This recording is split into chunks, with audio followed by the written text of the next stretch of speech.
Thank y'all for tuning in. Easily Offended Podcast, episode 77. I'm on point this time. This nigga remember.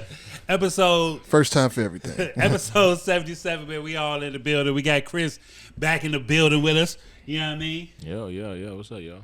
What's going on with you? I thought you was about to hit the button. You went Right. I get no applause. You know what I'm Nothing. saying? Give my nigga some applause. Chris is back in the building. Chris is back in the building. Cricket silence. Oh damn, he back, y'all. Right. We didn't really want him back. Right. Of course, we got Rail in the building. Yeah. And also, we got a special guest in the building.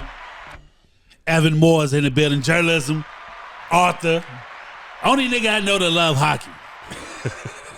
Hey, and that's a dope ass jersey too, though. It is a dope jersey. Yeah, shout out to Wash Dads. Yeah, that's their thing. Oh yeah? Yeah. That's dope. That's dope as hell. But you got he's an award-winning journalist. I know, like you know what I'm saying. You gotta throw that in there now. Award-winning. He won the Lizagore Award. That's how you pronounce it, Lizagore? Yeah. Lizagore Award. What's happening? It's for journalism. For journalism. He wrote an outstanding piece on Caleb Williams and toxic masculinity. Niggas was hating on Caleb because he was painting his nails. So Yeah. There was a whole thing. It was a whole thing about that. We gonna get into. I want to ask you some questions about that later. Yeah. He's a very esteemed. So he wrote a book about was it called Game Misconduct? Yep. You know what I'm saying? Wait, I'm sorry. It's about hockey. Oh, gotcha. Okay. Yeah. Yeah, that's why I said the only black brother. Because you definitely so you're not the only black person I've seen cover hockey. Because you got PK Subban is a big hockey guy. Right. The other day I was watching. I be watching hockey in the playoffs sometimes, and I noticed on the pregame show there was a whole other black dude on it I never even heard of. I didn't realize there was that many. We coming. You know what I'm saying? Black people have a long history in hockey though, so that's not black people don't play hockey, but it's not, especially in Chicago. You don't see a lot of black people. I can see that more in the up north states where it's a lot colder. Well, and they have more hockey fields. Yeah, and out in the suburbs. Yes, that's true. So Chicago is a hockey town though. I mean, we're a big sports town, but the Blackhawks fans go crazy. Yeah. There is a big ice rink on Madison, I believe. A big public ice rink. So a lot of people play hockey. It's just not, it's not something that we're accustomed to seeing on the South Side. Is all. Yeah, and it's not. I mean, you get a whole bunch of niggas with sticks, bro. It could go down. You get a whole team of brothers with sticks. They are winning every fight. I mean, we gotta learn how to ice skate first, though. Yeah, that's a talent right there. That's a key piece. Have you ever gone ice skating? I've never went ice skating, bro. I went ice skating twice in my life. The last time I went ice skating, I took my kid over. They always had the ice rink over there on the Midway. Yeah, in the wintertime. Yo, I swear to God, I thought my ankles were about to snap. I tied my skates up all tight and shit. It was just I don't know, I was cool at first, but after a while, I was like, bro, I got to get off this ice right now. And I remember me and my kid, we both sat on the bench and we looked at each other and we're without even saying it, we pretty much both agreed we're never going to do this. Ever again. And never again, yeah. And we never did. Hey, we never went back. Hey, but y'all did it, though. We tried. You tried. Yeah, no, I've never went ice skating. You know what I'm saying? But I'm sure, just like how, I don't even know if it's real or not, but it's a brother that plays tennis. He does all these crazy little antics on the court, he's hitting the ball behind his back. Oh yeah, you know what I'm saying? He's jumping up, doing the Jordan pose, spiking, doing wild shit. I'm pretty sure it's a kid out there right now, ice skates. I'm finna fuck him up. We doing and one hockey, niggas. And one hockey is crazy. We invented and one hockey. I'm telling you, he's gonna be doing 360s, skating backwards. Oh baby! I mean, if you go, but if you watch some of this shit, like somebody like a Conor McDavid, the shit that they can do, with that puck. You know what I'm saying? Sliding in and out, Joe, it's definitely some shit. Hockey is a very, very, it's the way they move is very fast paced, you know what I'm saying? But they also play a lot of games. right? Yeah, it's like 100 some games. Nah, it's right? not 100. Nah, it's like 82 games. Yeah, it's the same as basketball. Yeah, Same as So, basketball. basketball and hockey season pretty much mirrors each So other. is it baseball that's 100 some games? Baseball's 162. Yeah, 162. Baseball's 162. Hockey and basketball are 82. Football is 17. But yeah, it's so like for the amount of physical punishment that they take, Yeah. for the amount of games that they play every year, and not to mention they get out of the 4 major sports they get paid the least. You know what I mean? Like, my hat goes off to hockey players, bro, because that is a grueling sport. Because you still lace them up sometimes, right? Yeah, I still lace them every now and then, and I kind of like you were talking about your ankle was hurting, and I have like a pretty like gnarly injury like a couple years ago. Yeah, I saw that. Yeah. You was So what happened? So I was a game, and this maybe between the first and second shift of the game, you've probably seen it when guys like hop over the ice or to the bench. I landed. I heard a pop. Damn. I looked down.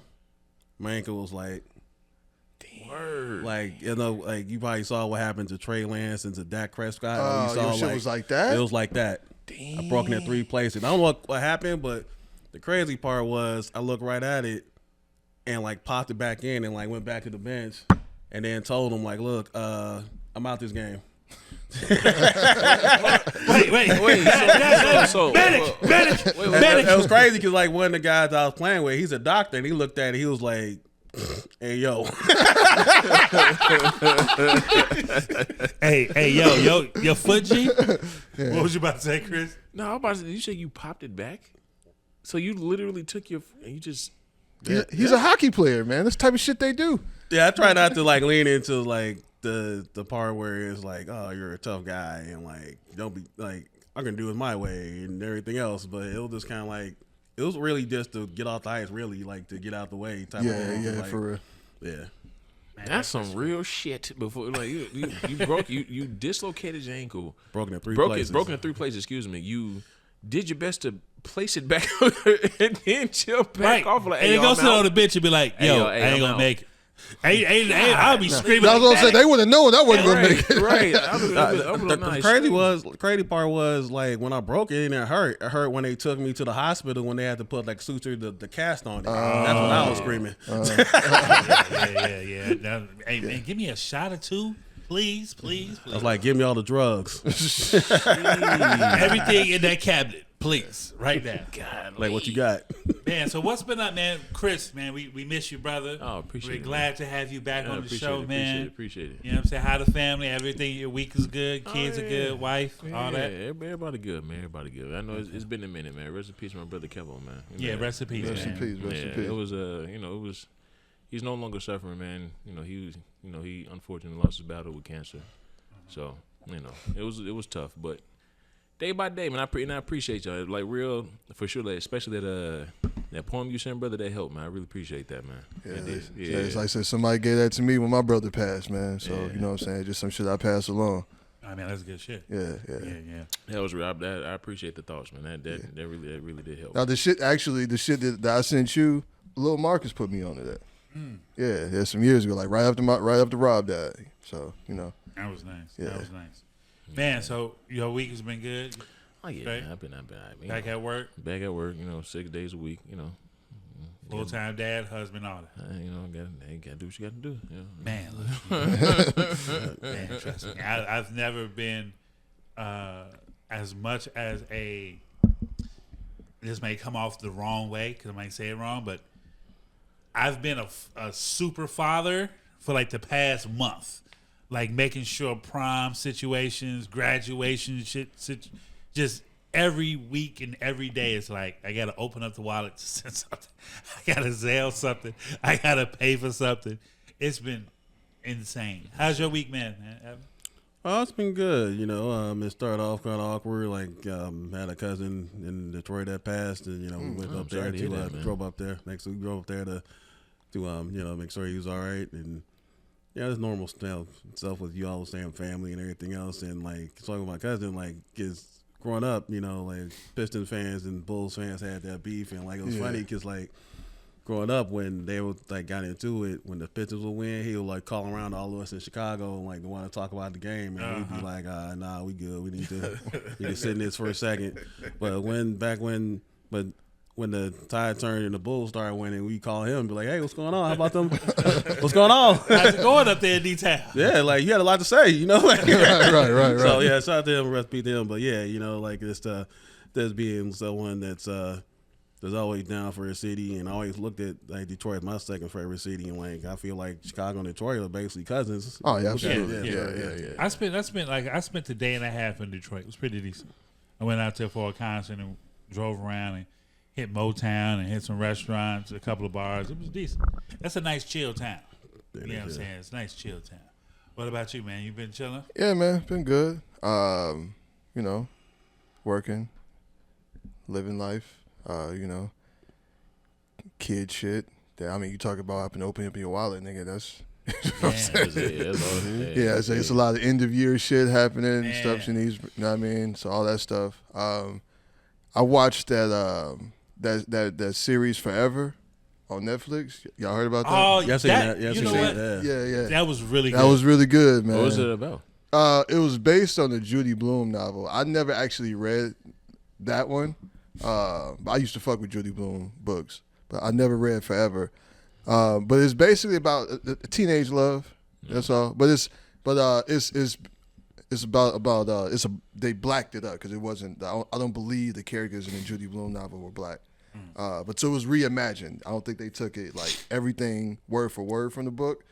But yeah, it was just, and it wasn't one of those. So obviously it was just a good story, good writing, good acting, directing. Very good. Cinematography was great. Everything was good, right? But it was also just cool. It's always cool to see like when you have like black shows that aren't really necessarily about being black. You know what I'm saying? Where like the black experience, the struggle or whatever is not in the forefront of the story. Right. This is really just about, it's obviously there's black elements to it because, I mean, you know. Yeah. So like you can't, certain things you can't necessarily escape it. You can't like all the way get away from. But it really was just a human story. It was about teenagers in love and the shit that go that young love shit the motherfuckers go through. And the parents was cool as shit. The parents was cool. Wood Harris was cool as fuck. Yeah. One of my favorite actors, man. Wood Harris. He was real good at it. And also it took it back when he first got the car. Yeah. And he was like, you know, if you go out, and his mom was like, no, he was like, let the boy be a boy. Yeah. Like you let him grow up. You gotta grow up. Yeah. You know what I'm saying? He like, you already know the rules. If you get pulled over, what do? Hands on the steering wheel. Yeah. License, insurance.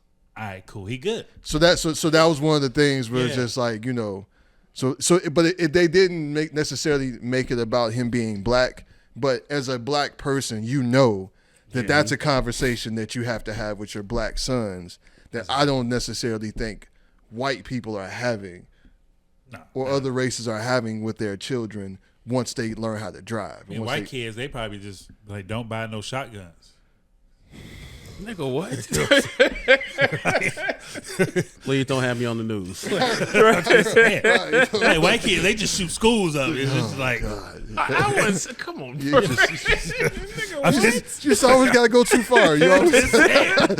Statistics show. We were just having a very. You got to was, talk about niggas shooting schools up. I'm just saying, you know what I'm saying? Our conversations with our kids are different from white kids. You know what I'm saying? Like on many levels. I don't know how many times they were talking about school shootings. But anyway, besides the point.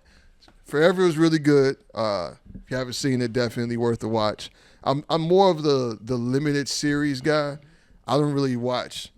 It's hard for me to stay with shows for like multiple seasons. So if you give me like a solid 8 episodes or some shit that's good, I'm like, that's more my lane. So yeah. But you know, other than that, man, you know, the week was a week. I watched it. It was dope. Yeah. Shout out to I can't even remember who was like who wrote, produced, directed, all that other stuff. But yeah, shout out to the creators. Whoever you are, yes, you get applause. I might check that out. I don't know. Definitely worth a watch. Yeah, it was definitely good. I watched what's the Apple TV Roll Call. It's all about the black actors. They talk about Yeah. I've seen I want to see that. Like number on the call sheet against Number on the call sheet. I saw both of those. Yeah, it was pretty good. That was very good. It was very good. It's basically about how actors know their role when they are on set. You know, it's the number sheet. Like, you know what I'm saying? Like, if you're number one, everybody looks to depend on you as far as like to carry this movie because you're the main character. Right. You know what I'm saying? But it went from, if the first episode was with the guys and the second episode was with the actresses, which was actually like, I liked that one a little bit more than I liked the guy one because it was still a lot of, you know, Dorothy Dandridge. You know what I'm saying? She never got her props as, you know what I'm saying? And what was the first lady that won an Oscar? Hattie McDaniel. Yeah. Gone with the Wind. I never knew that. Yeah. I thought it was somebody else. I thought it was like somebody like in the 80s or something. I thought it was like. Yeah, Hattie McDaniel. I didn't know that, man. Okay. I didn't know that. It's a Black history fact, nigga. It should be. It is, nigga. You just didn't know.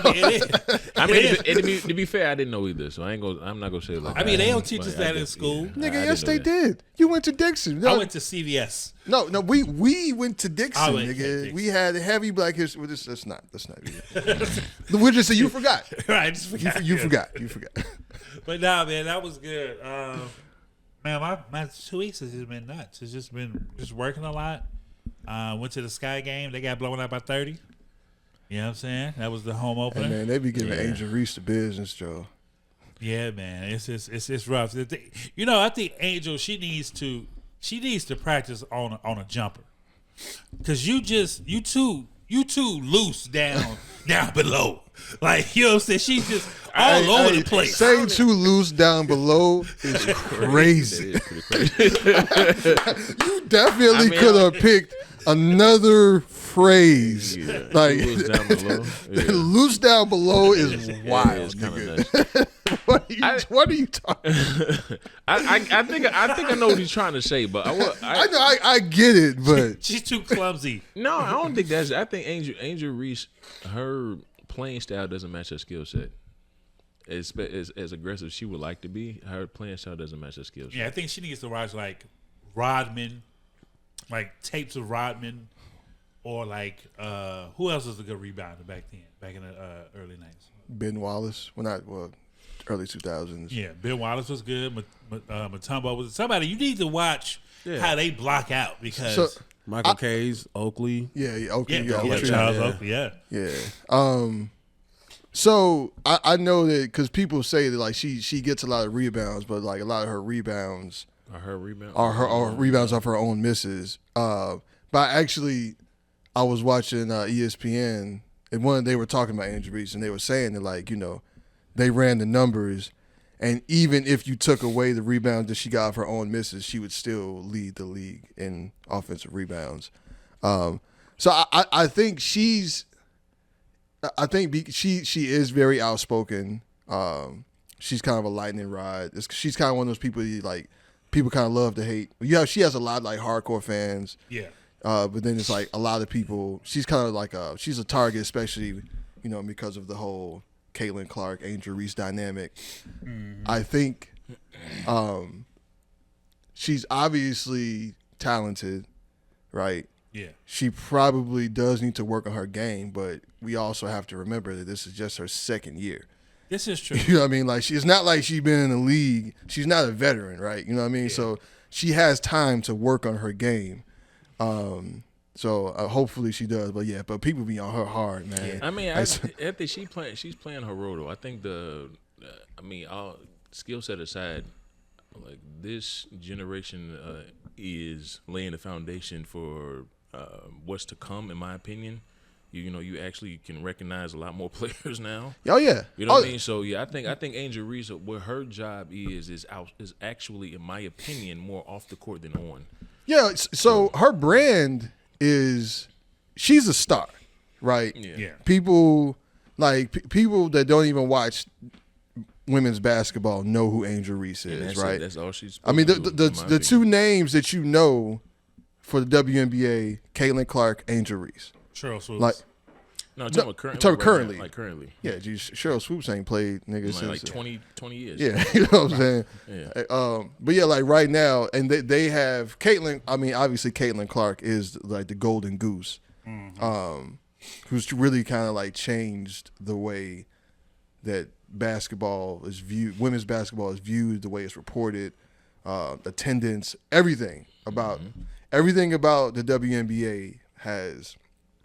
In terms of like metrics, in terms of viewership, money, all that stuff has improved since Caitlin Clark has come in.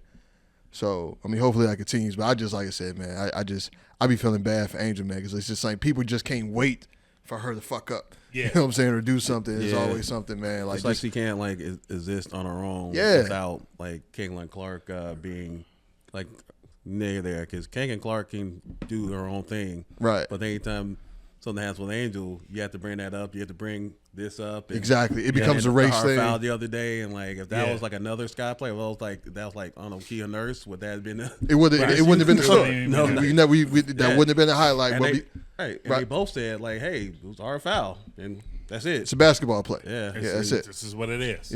Yeah. So that was pretty cool. You know, watching them come in and watching a coworker of mine that's over that arena now, and watching him grow into his role as a manager. You know what I'm saying? It was dope. And then like shit, I just prepared for prom, and my son was just, you know, he wanted this whole big shebang, and I was like, look, this is what we're gonna do. Okay.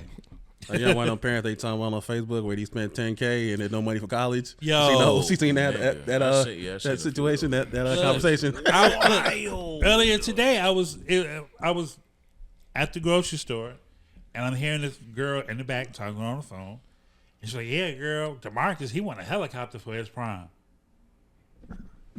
Bitch, where the fuck you gonna land that shit? Now, even if you had that figured out, nigga, no. The fuck? Yeah, like it was just the fuck. So like, I'm not giving no fucking helicopter. I gave my son the car we got was a '69 Lincoln. That motherfucker was That clean. Cold. That was I saw it. I saw that. The suicide doors. doors. Ooh, that was, you know what I mean? Was cold. You know, he had his little tailor-made suit. I gotta give a shout out to his mom, because so we was, you know, my son, he be on Instagram and he's like, "Oh no, we can go to this stylist, whatever." So we called her up and she wanted $600, $700 to put this fabric on the fabric that the girl's dress is made out of on his suit. And I was like, "But you're not making the suit, ma'am. We purchased the suit. We also purchased the fabric. We just need you to place it." She's like, "Yeah, it'd be like $700. Oh, she crazy as all kid. I was like, "Yeah, you tripping." His mom got on YouTube. She's like, "I got it." Man, you could take that to the cleaners and have them do. That's it, what right? I was thinking about. Yeah. Anybody with a basic sewing, any sort of tailor shop, you know? What I'm saying? That's what I was like. You know, let's just go to a cleaners. And she's like, "Nah, I got it." She's like, "I YouTubed it. I got this fabric glue. I got the fabric, and I'm gonna do it." I'm like, "You sure?" Because you fuck up his suit on prom. Yeah, that's worse than the Gordon Gartrell episode of Cosby Show. You know what I'm saying? He gonna freak the fuck out. He says, "Tucked into my socks." But it turned out great, so I gotta give her kudos for that, man. You know what I'm saying? Shout out to the Mom Dukes, man. She did her thing, and you know, he went on prom and had a great night. What I realized is like how our childhood is so much different from their childhood, right? Oh my God. And I feel so bad, bro, because like after prom, they got all these plans. Oh, we're gonna go here. There's an after party here. It's an after party here. Da da da da. And we're like, he sends me this address, right? Because the girls, the crazy thing about it is the girl he went on prom with, me and his mom used to date in high school, which is like a full circle type situation. Which was, I walked, you know, for the first time on a video chat. I'm like, "Hey, what's going on?" You know, which is kind of awkward. You know what I'm saying? Because I don't even know if it was her husband or daughter's father. He on the phone. But, you know, we didn't go into detail. It was high school. They were like 20 years ago. Yeah, I think the statute of limitation runs out. Yeah. Wait, what you about to say? This nigga said the statute of limitations. But it's a good thing you didn't bring it up on the Zoom call. Right, I'm about to say, yeah. Like, you still do that thing? Right. So you see the boyfriend, hey, nigga, you got a good one, man. Hey, I remember back in my day. You know what? To take it back, like, when I was in high school, she was, like, probably, like, one of my first real girlfriends. But a new dude came into the school, and it was a rap. And she left me, like, a week after he got there. Damn. Yeah, that happened to me. That's high school shit, though. Yeah, it was just high school shit. You know what I mean? But that's what I say. It's not yours. It's just your turn. yeah, exactly. So, but the parents, we sitting there talking, and he's like, hey, do y'all know about this after party, whatever? I was like, you know what? I'm like, they mentioned it, and we in a parent group chat. Like, we're investigators, right? I'm like, yo, I don't know where the party at, but I'm going to find out the address. So I'm texting him like, hey, so what's y'all plans after prom? Oh, we going to go here. Oh, okay, cool. Your location on? Yeah, Dad, that's good. Where's it at? Give me a summary. Where is it at? He gives me an address. I instantly copy paste, throw it in the group chat. Now the mother of the daughter, she's a realtor. She's a realtor, so she knows everything about Chicago. You know what I'm saying? She knows about everything. She was like, "What the fuck?" That was just the initial response. I'm like, "Yeah, they said the after party here, but it's not." He sent us a picture of a storefront that's boarded up. And it says "Fight for Justice" with the Black Power thing in the doorway area, and he was like, and he puts in the caption above the picture, "It doesn't look like this now. This is just a bad picture." I'm like, so I said it. The father was like, "Oh hell no! who approved this?" I'm like, "Well," I'm like, "Bro, like, to be honest with you, it's prom night. You know what I'm saying? They out, they're young. It's not like how we went to prom. Like, it was some things we can do." You know what I'm saying? Like, it was some places we can go to hang out. You know what I mean? Like, you can go to, Washington Park or the lakefront after prom. You see a lot of, back in the 90s and the early 2000s, that's what niggas had. We didn't have no nightclub. We weren't finna go to no nightclub after prom. Oh, we was getting a hotel room. Exactly. And it was a lot easier to get a hotel room back then. Yeah. Now it's like, we working at a hotel, me hating on New Year's Eve. Now, I'm about to say, they're safe if you working there. Right. No one's getting an after party here. When I worked at the Hyatt prom night, them motherfuckers used to sneak in like, yeah, it's just me and her. I'm like, yeah, all right. What's the reservation? This ain't you. That's my mama. Hate her, nigga. Hey, all I know is when my daughter goes on prom, I want you to be working. That's all I'm gonna say. But we let them. I was like, you got to think about it, guys. There's nothing for them to do. Let them experience this on their own, because 9 times out of 10, that party's canceled because it's a high school party, and if anybody got word of it, it's going to get shut down. Wait, so what was it though? Like what was it? 77th and Racine. Nigga, what? Nigga, what? Hell No. I just thinking of like the cross streets and everything else. His eyes was like, I know Say Sabina's around there, but That's it, what right? else? Say Sabina, that's like the main thing that's over there. Say Say Sabina and Leo and all that. That's all over there. I'm like, Yeah. Nah, So that old folks home, that's on the right. Like I believe that was the address. Okay. But we was just like, the dad was like, I ain't going. I'm like, well, they gotta come back to your house anyway, because my son left his bag there. They was gonna change clothes after prom, then go to the after party. So when they got back to the house, I throw them some weed in there. You know what I mean? Threw them a little 3-5 in there. this nigga threw a 35, son. Have fun. Get you some joint papers. Get you the grinder. well, at least you're not one of them there like, I can't believe you're doing this. I'm like, now the dad was like, it was about like 12:30 at night. He was like, she came back smelling like weed.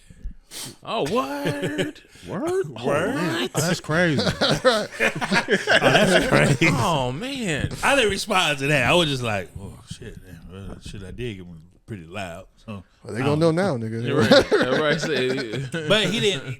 But it was, the whole prom situation, it was good. Like, he came home around 3 a.m. You know what I'm saying? He was like, we just drove around. He like, there's nothing to do. I'm like, bro, I'm sorry. Because these teenagers nowadays, after they graduate high school, if they still in Chicago, there's nothing for them to do. Like back then with us, it was at least 2 or 3 nightclubs that had a college night. You know what I'm saying? That you can go to. People was going bowling. You go to the malls popping back then. That's what I'm saying. But most of the time, like after prom, niggas was going somewhere to eat. Right. Somebody like had a hotel room. You was going to hotel parties, like stuff like that. It wasn't, but it's just like, you know, we had like imaginations, and you know, we didn't. Need the phone to create a good time. Yeah, but also I feel like expectations are a little bit higher now. Yeah, because they want to be able to go like out and do shit. You know what I'm saying? It's just like not. We weren't really thinking like that when we were shorties. You know what I'm saying? Like we didn't have to show up. Like shit, I drove my parents' car to prom, right? Like you know what I mean? Like we didn't have to show up in some like exotic. Yeah, you know what I'm saying? Wasn't no motherfuckers like. And let me tell you on that part. So he left his prom ticket at his mom's house. So we find this out while we at the girl's house, but they just drove off, and he just texted me like, "I ain't got my prom ticket. Where's your prom ticket? It's not in my bag. I don't know where it's at. Thanks for giving me contact, son. Like, cause you can't get in prom without the prom ticket. So I think it's at my mom's house. So I drove to the mom's house, got the ticket, met him down at the prom to give him the ticket so he can get in. Now the prom was at the Marriott right there by the Wintrust. Mm-hmm. When I tell you, it was chaos. It was chaos. I bet it was. I saw every exotic car you can ever see, from fucking Bentleys, Phantoms, Ferraris, Porsches, Audis. That shit is kind of crazy. Benzes, BMW. I'm talking about. It was a couple that had a black matted Phantom with gold brake calibers and like a gold the gold trim. So gold trimming. Super ill. Super cold. These motherfuckers stopped traffic, my nigga, and got out and was taking pictures on the hood. In the middle of Cermak, nigga. In the middle. They got a photographer and all. Like the photographer out there like, give me life. Yes. Turn to the right. And a whole photo shoot. And motherfuckers is trying to turn to get into prom. People trying to go straight. This is mid 7 o'clock. You feel what I'm saying? That's crazy. Wow. This is why they can't have fun. See that like remember when we was going to prom, like it was fun because like the expectations was like, you know, we had to create our own fun. Right. The climax of prom now is the send off. So it's like you already reached your peak. Yeah. It's like then it's like there's peak and then you hit the floor. So then it's like now you got to try to find your way to keep that same height. Back when we was going, it started low. Yeah, you had some people come taking pictures, blah blah blah. You may see a fancy car or two, but we had to shit. It was up from there. Yeah. Nah, the send off was just really for your mama and them, for everybody to see you, take pictures. We ain't really give no fuck about that. I saw it sitting off the motherfucker had fireworks, smoke machine, like for what, live bro? DJ. Well, I mean, it's the culture we live in now, because all of these are just events to take pictures and videos to post. That's all this. Everything revolves around that. Yeah. Right. If there was no social media, if there was no Instagram, if there was nothing for them to post this shit on, then they wouldn't be doing it. Yeah. You know what I'm saying? It's really not for where it's for them to show everyone else, right? So everything is about optics, everything is magnified, and you have to keep upping the ante. You know what I'm saying? So it's just kind of, I don't know. I don't really give a shit, to be quite honest with you.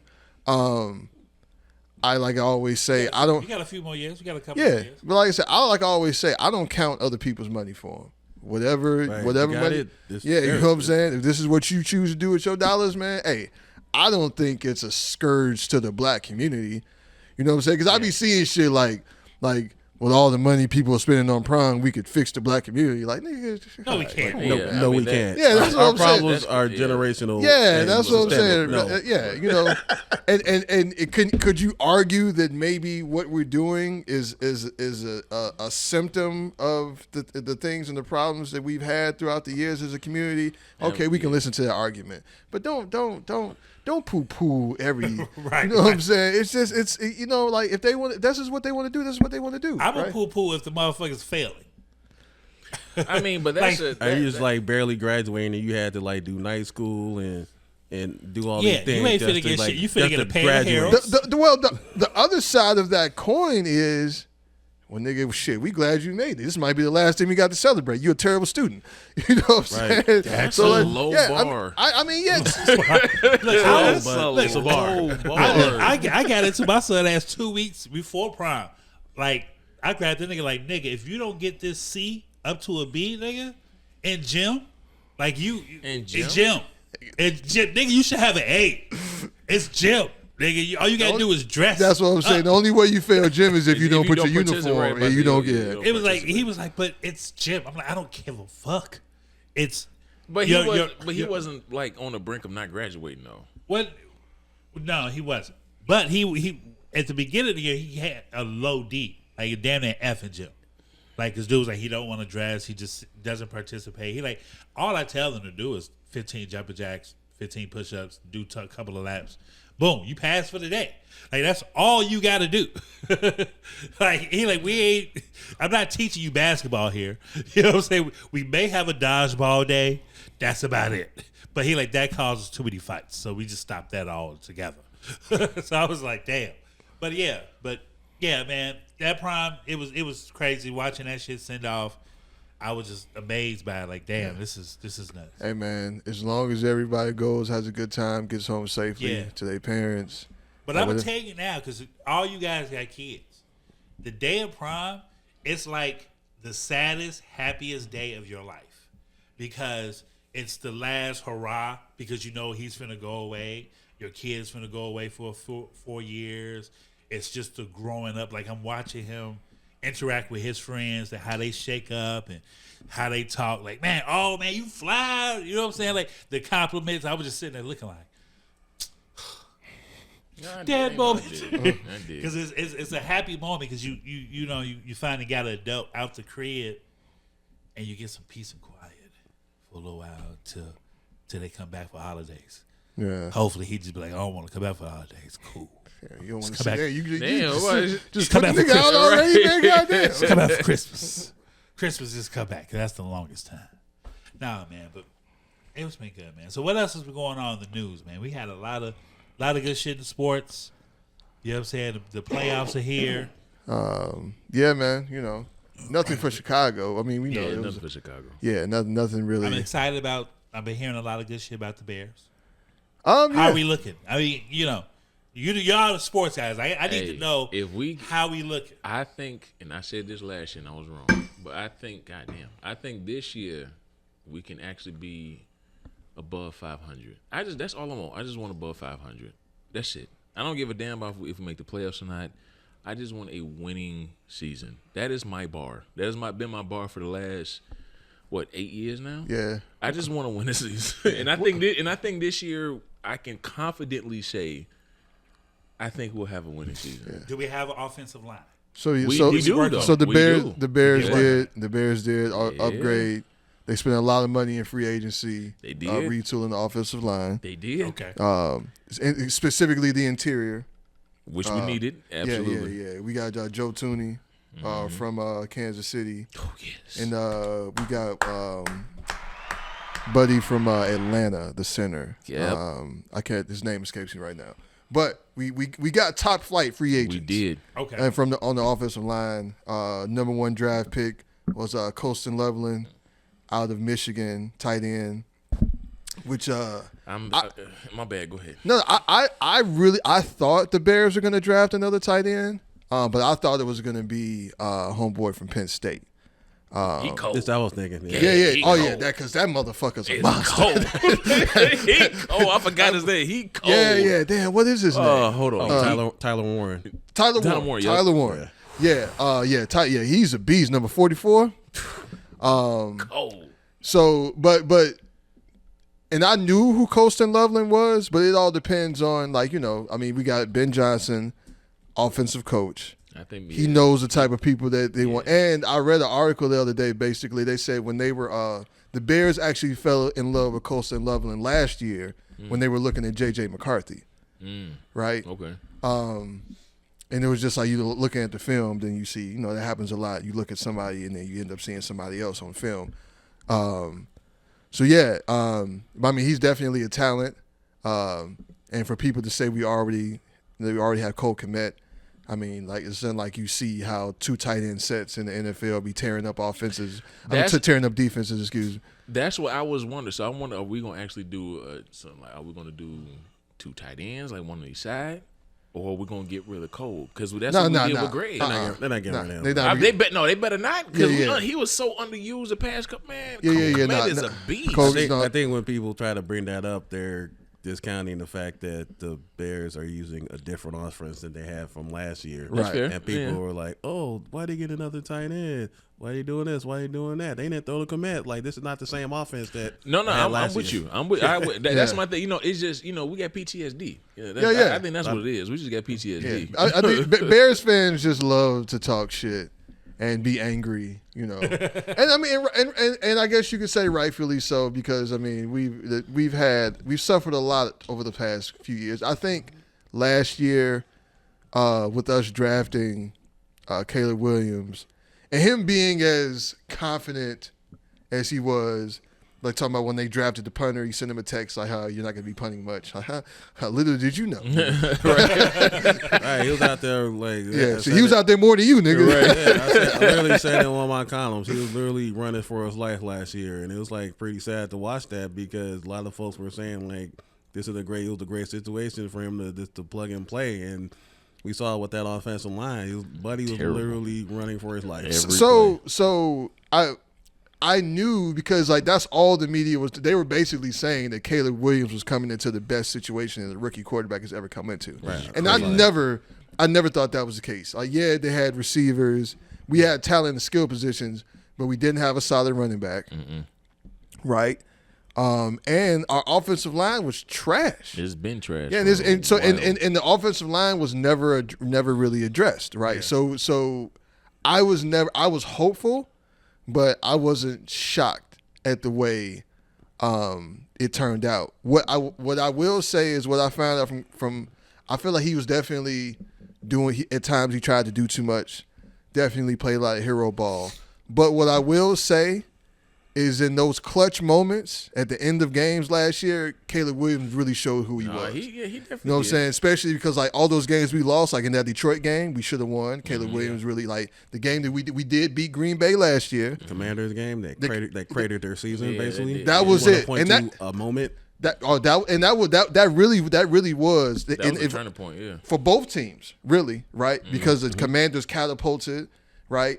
And the Bears floundered after that. And it was like, and you could see that wasn't really on him. I mean, it was a grave coaching mistake, right? I mean, they never should have been in position to throw that whole Hail Mary anyway, right? Yeah, I agree. You know what I'm saying? But then like, and I'll never forget, bro, like he had a spy when they were trying to throw a Hail Mary from like the 50-yard line. Why the fuck would you have a spy? Nigga, you know what I'm saying? He's not going to run that far. But anyway, we're not going to get me upset.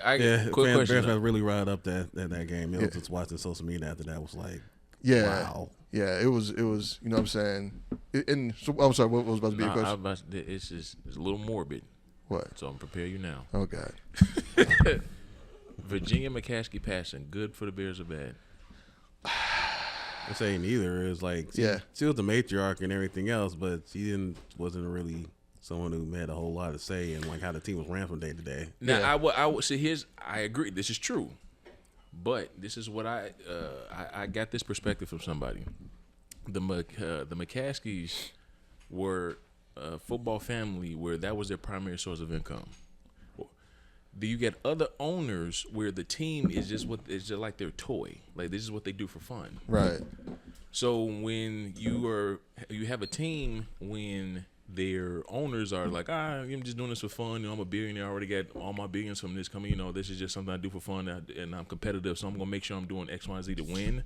Versus an owner who this is how they make their money. You got one lens looking to do it for fun, for competition. The other one's looking at it just as a business. Since the person that owns the business now is no longer with us, do you, with that in mind, do you still think the same? So, yes, like you just said, the matriarch is gone, but the family still owns, right? The McCaskey family is still there. So, and I don't think the ownership is as bad as people say it is. Because, I mean, like we were just talking about the Commanders. Like, Daniel Snyder was one of the worst owners in, like, sports history, not just football. Then he sold it, though, right? But they made him sell it. Yeah. You know, it was because of all that whole thing. Because John Gruden got caught up. That's, you know, in that whole thing. That's how John Gruden ended up losing his job. Because of communications he had, things that were going on with in that Daniel Snyder investigation. So I'm with you. I don't really think Virginia McCaskey dying is going to change much. I'm mad they lost the bid. What are you talking about? They said it's official, like they are moving to Arlington now. Yeah, and you know what? Is that official already? Or I've been seeing those conversations. I haven't seen anything. It's back on the table. I haven't seen anything saying it was official. Yeah, it's definitely back on the table. But I want to say, for all the people that say, well, they can't be the Chicago Bears if they play in Arlington. Every team is not Shut the fuck right. up. I'm about to say, y'all, literally. There are so many the Giants teams. and Jets play in New Jersey. Right. Yeah, the Giants the Rams play in Inglewood. Right. Like the fucking the Dallas Cowboys play in Arlington. Right. Like the New England Patriots don't play in Boston. Yeah, there's not a one city name team that plays in the city. I think it's only one. I think No, the Vegas. No, they play in Vegas. The Vegas. A lot of teams do, but a lot of teams don't. Is the point? There are plenty of teams that play in like the suburban area of whatever city. Right. And it's not like Arlington is not in Wisconsin, nigga. It's still it's just outside of Chicago. You know what I'm saying? So they're not gonna call it the Arlington Bears. No, it's still the Chicago Bears. It's a lot of football teams that don't play inside. Yeah, that's what I'm saying. It's the dumbest shit in the world. Like, we can't. I'm sorry. Go ahead. The latest thing is that the Bears have shifted their focus back to Arlington Heights property, where they own the former Arlington International Racecourse.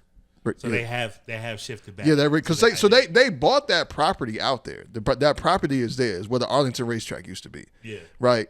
And I honestly think it would be better. They could build more because so what they're trying to do, that compound that they want to build in the lakefront, that type of expansion, it would be nice if it was right there. But it's also like, that's gonna take a lot, man. And it's like, in McCormick Place being right there. Yeah. Like, but that was one of the highlights of it, because they got the new residential condo situation going on right there on Michigan, which they already started on 31st Street going down to the Advocate. Crazy. They just started that. You know what I'm saying? McCormick Place is still the largest convention center in America. So if you had the Bears Stadium there, now it's a dome where we can actually get the Super Bowl. Can you imagine the Super Bowl being in Chicago and what that could do for McCormick and just those businesses around there? But they already doing well though. So I don't think they're going. But the thing I think the most important aspect I think that would shift Chicago is we got north, south, east, and west. As far as teams goes, we get on the east side we got the Bears. On the west you got the Bulls. North you got the Cubs. The south you got the Sox. So I think if you take the Bears out of Chicago, that completely shifts the sports dynamic, in my opinion, considering how centralized the sports really are. So I think overall, would it be better? Maybe. I think it's going to be a bitch traveling to Arlington though for a Bears game. At least path for resistance for them into what they want, because we still need to, people need to acknowledge like where Soldier Field's at in terms of who owns it. Is the Chicago Park District. Chicago Park District. You have the Friends of the Park. Friends of the Park, yeah. You have all these different things around there. If they go to Arlington Heights, they can kind of do what they want to do. Exactly. I agree. So that's what I was saying. Like, it's for the Bears, it's better for them to go to Arlington. For sure. Yeah, I guess they can do whatever they want, and they can really have kind of like, because the thing is now, when you go to other cities, they have like these complexes around their stadiums, Yeah. right? And they own all the real estate around it. So all the businesses there, like, you know, all the restaurants, all the merchandise shops, all that stuff is team owned. Yeah. So it allows them to generate more revenue, right? Because you have, like, when you go to I don't know, last time y'all been to LA and seen, like, they got that whole around crypto.com arena. Mm-hmm. There's a whole, like, compound. When you go to, like, the Gillette Stadium in New England, when you even go to Red Sox Stadium, Fenway Park, like, a lot of stadiums, like, that's the move. You want to build a complex around your stadium, like the Barclays to make more money, right? Yeah, you know what I'm saying. What the Cubs are doing, did at Wrigley, like around there. Yeah, Like, the Cubs have done that at yeah, Wrigley, yeah, right? yeah. They built a lot of property up around there, you know. Yeah. So they was just saying that the governor, he won't support the sacrificing of public money for the Bears project. It's one of the main reasons why the Chicago Bears have been seeking outsourcing. Oh, I ain't mad at that. I ultimately think if they had the chance when the Bears, when they redid Soldier Field before, to build a stadium with a fucking dome, right? And they chose not to do it, also because of Friends of the Park and all these other city entities, and they wouldn't let them tear down Soldier Field because of the fucking columns. You know what I'm saying? And now, like, They came out with a plan to keep the columns.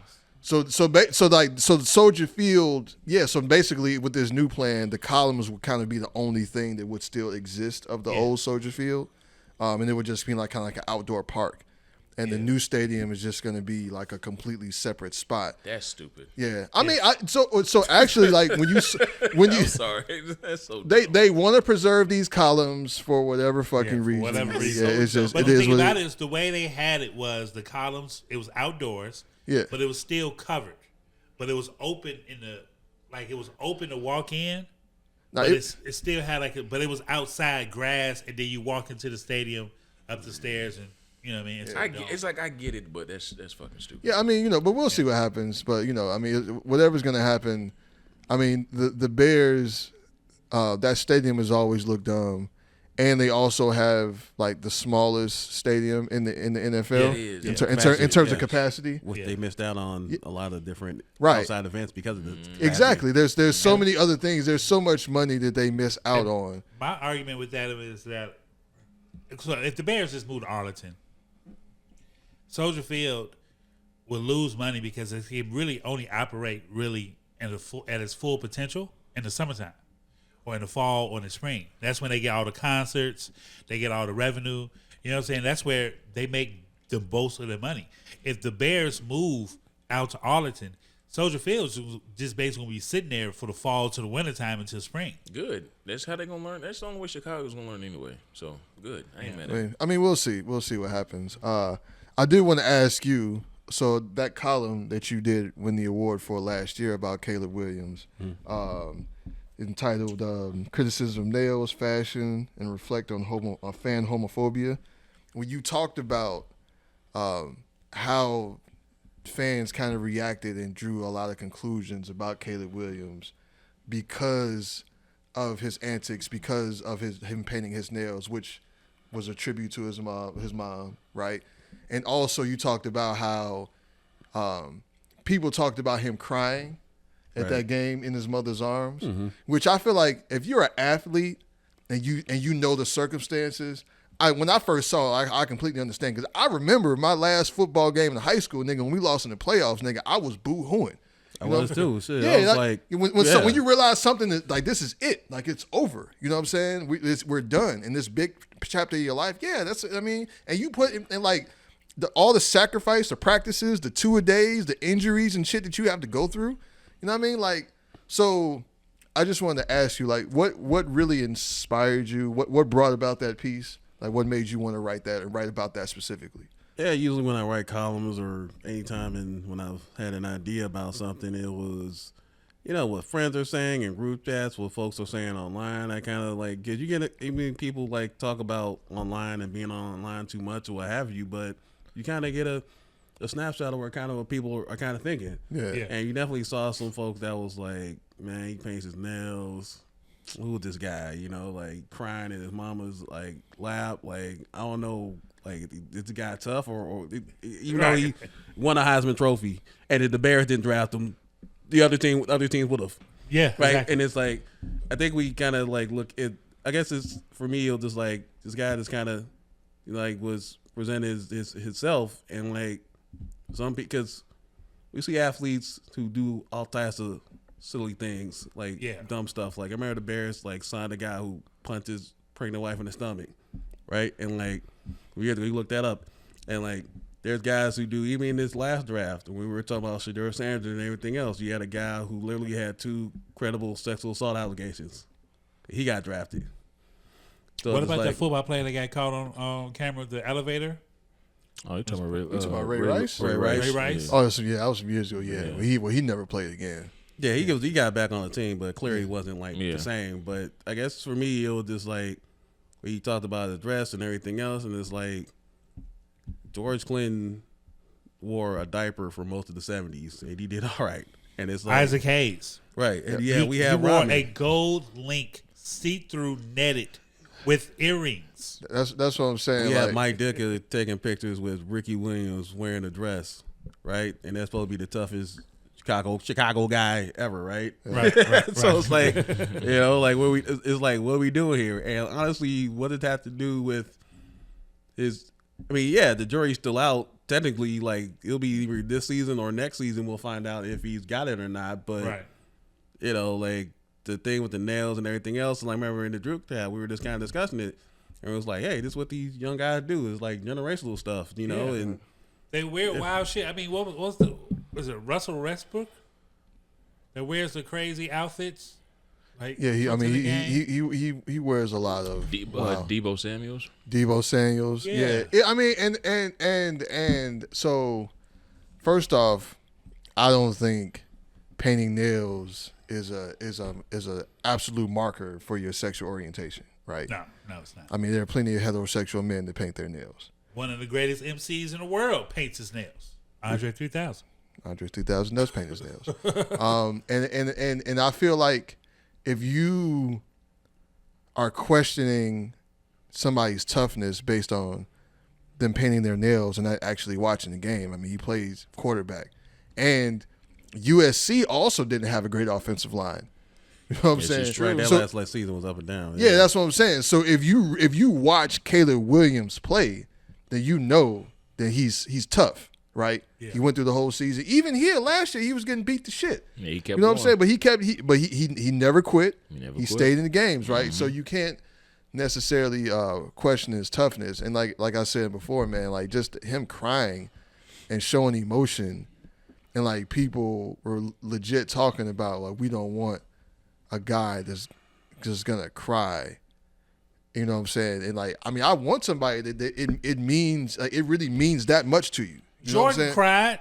Y'all didn't talk about Jordan. I think you know what I'm saying? They crying like a baby. I think because that was when he won after his pops died. Yeah. I mean, I think I can understand to a degree, especially when you think of football, you think of macho. Yeah. So when you hear conversations or people say something about it, like, I kind of see why they're saying it. But for one, it's like I don't understand the sexuality thing. It's like let's just pretend that he is. So the fuck, I don't understand why that's important. Prince, you know Prince what I mean? Like, blouses. I don't care. So let's just, you know what I mean? It's like, blouses. Right. You know, like, that part, it's like that, and it's like would I paint my nails? Fuck no, I just wouldn't. But at the same time, it's like you said, like this is what they do. Is like it ain't. I'm not gonna do it. But and also, all homosexual men don't paint their fucking nails. Right. That's you know what I'm saying. There are plenty of homosexual men that don't paint their nails. Like that's my. And then but at the same time, the one thing the one thing that kind of I don't understand as well is why is that why is it important for that to be broadcast in general? You see what I'm saying? That's to the other side of it. It's like. Yeah, that's cool, but why why do I care? How is this? What does this relate to football? How? It just doesn't. It doesn't. So that's like, for me, it's like, I see both sides of it. To me, it's just kind of weird, but that's just me. I mean, we talked about that like in the chat earlier. Media has just been taking, in the past 10 years, has just been taking a whole nother route. It's more about what's clickable and what's going to get the most views. Hot takes. It's annoying, right? It's hot takes. Hot takes, opinion. Everything is, well, not everything, but it's like, all these debate shows.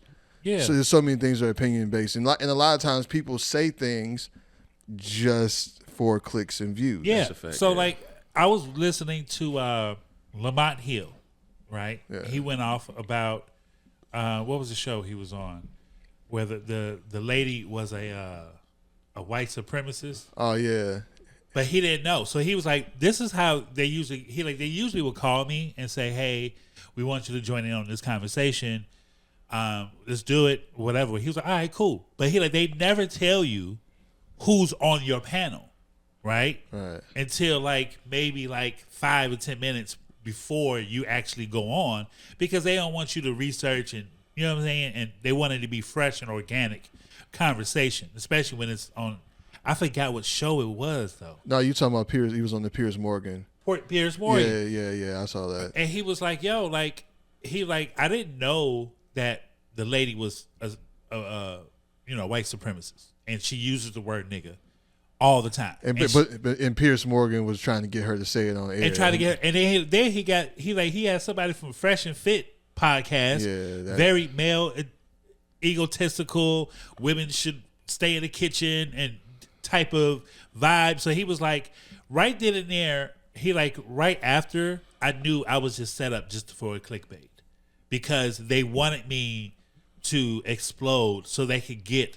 And and I wasn't mad at the fact what's the dude name? Piers Morgan, because me and him worked before. But I could tell that was the producers, because how everything's set up leading up to that interview. I didn't get no information. Before first I was supposed to be going to a studio and sitting down. Then it was, the truck got caught in traffic, but we need to make this happen. Can you just find a place in your house and we'll just do it on Zoom? And he was just like, what the fuck is this? But yeah, I've definitely been in those type of conversations when someone will reach out based off something I've tweeted, I've written about, and you do research. I mean, you do ask questions. You basically do the whole, who all gonna be there? Right. What you do. Right. And yeah, I gotta definitely look up an outlet to see, what they're leaning towards, the people they've had. I'll watch a couple episodes and see what the questions are, because sometimes people are trapped in this stuff sometimes, and you're just like, wait a minute, I didn't say that. Or I remember I was on a radio station, and something I said, and they were like, hey, can you please tell people this is racist? I'm like, whoa, I don't. Wait, what? There's no way for me to tell. I need context. I need nuance. Yeah. Come on. It's just, that definitely pushed back.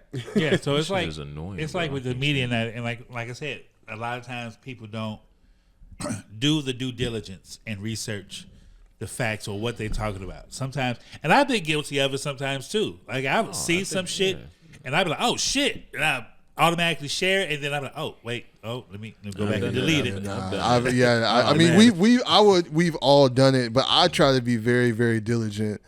About looking up stuff, and not just going with. And then sometimes you'll see something, and just nah, that can't be true. Right. You know what I'm saying? Let me do a quick search quick. But it's getting, I feel like it's getting harder and harder, and it's only gonna get worse. And it's also, and I know we kind of chatted about this the other day, in terms of misinformation. A lot of times people don't really care, or they're just not gonna believe. It doesn't matter. Because and Trump has done a very good job with this, with the whole fake news thing, where basically anything that he doesn't like, anything that goes against what he wants, he just labels it as fake news. The terrible journalist, right? And he's also kind of like labeled a lot of the institutions that have been known for journalism, reliable journalism, at least in the public's eyes. Now, obviously, and I know you were alluding to this as well. Like there's the news has kind of always been manufactured in a way they don't tell us everything, or like it'll be shifted in a certain way, But when you talk about like the Associated Press, when you talk about PBS, when you talk about like just your ABC, your NBC, these institutions that have stood for a long time delivering news to the masses, Trump has labeled all of those as fake news. They all tell you lies, right? Right. And his base believes that, right? So you have and like, if it's one thing that this past election cycle I think has taught us, is that base is a lot broader than I think a lot of us thought. In terms of it, because I remember I used to think that it was pretty much just all like white people, middle America. Yeah. But it is way beyond that now. It's and so there is, I believe, rightfully so, some distrust of mainstream media because of the slant that you've seen over the years and like the things that are left out. So I'm not out here saying that you should just trust everything the media tells you. I've never believed that. But also, in place of that, somebody like Donald Trump becomes the arbiter of truth, to me is Insane. absolutely, I mean, Right. what the fuck? Yeah, I'll give you like two examples. One I was listening saw last week, and you're talking about ESPN and other outlets like earlier. So you might remember when I think it was last season, defensive coordinator all of a sudden like disappeared from the team. Which team was that? The Bears. I'm sorry, the Bears. Oh, yeah. Right, so right. You might remember when Pat McAfee went on his show and said that Howell Hall was raided by the Feds. Right, Remember that?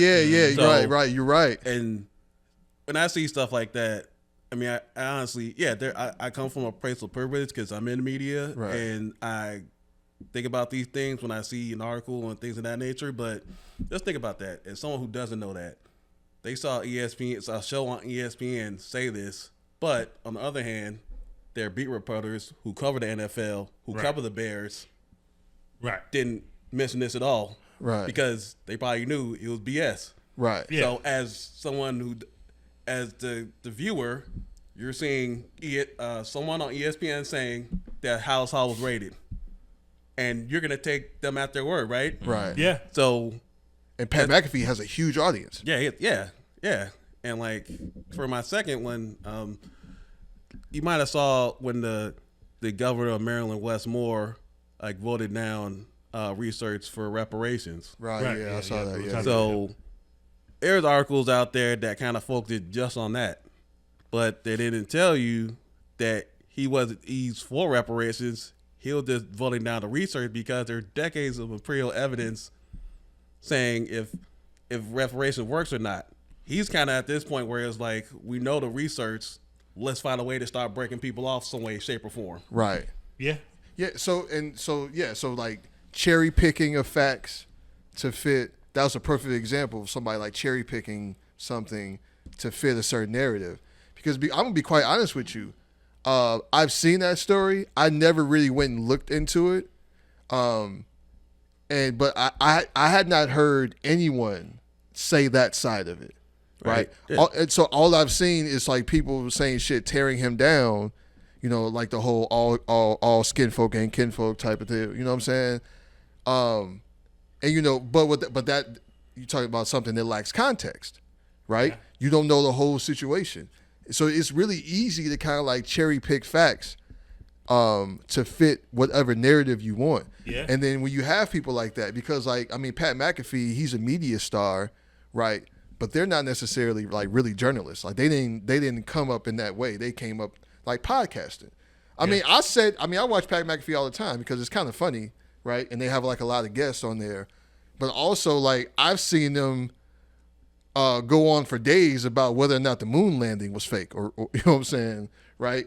So they definitely kind of have conversations and talk about shit that are on like the fringes of society, and on a network where like it used to be whatever. Okay, you heard them talking about this shit on ESPN, then it's factual, right?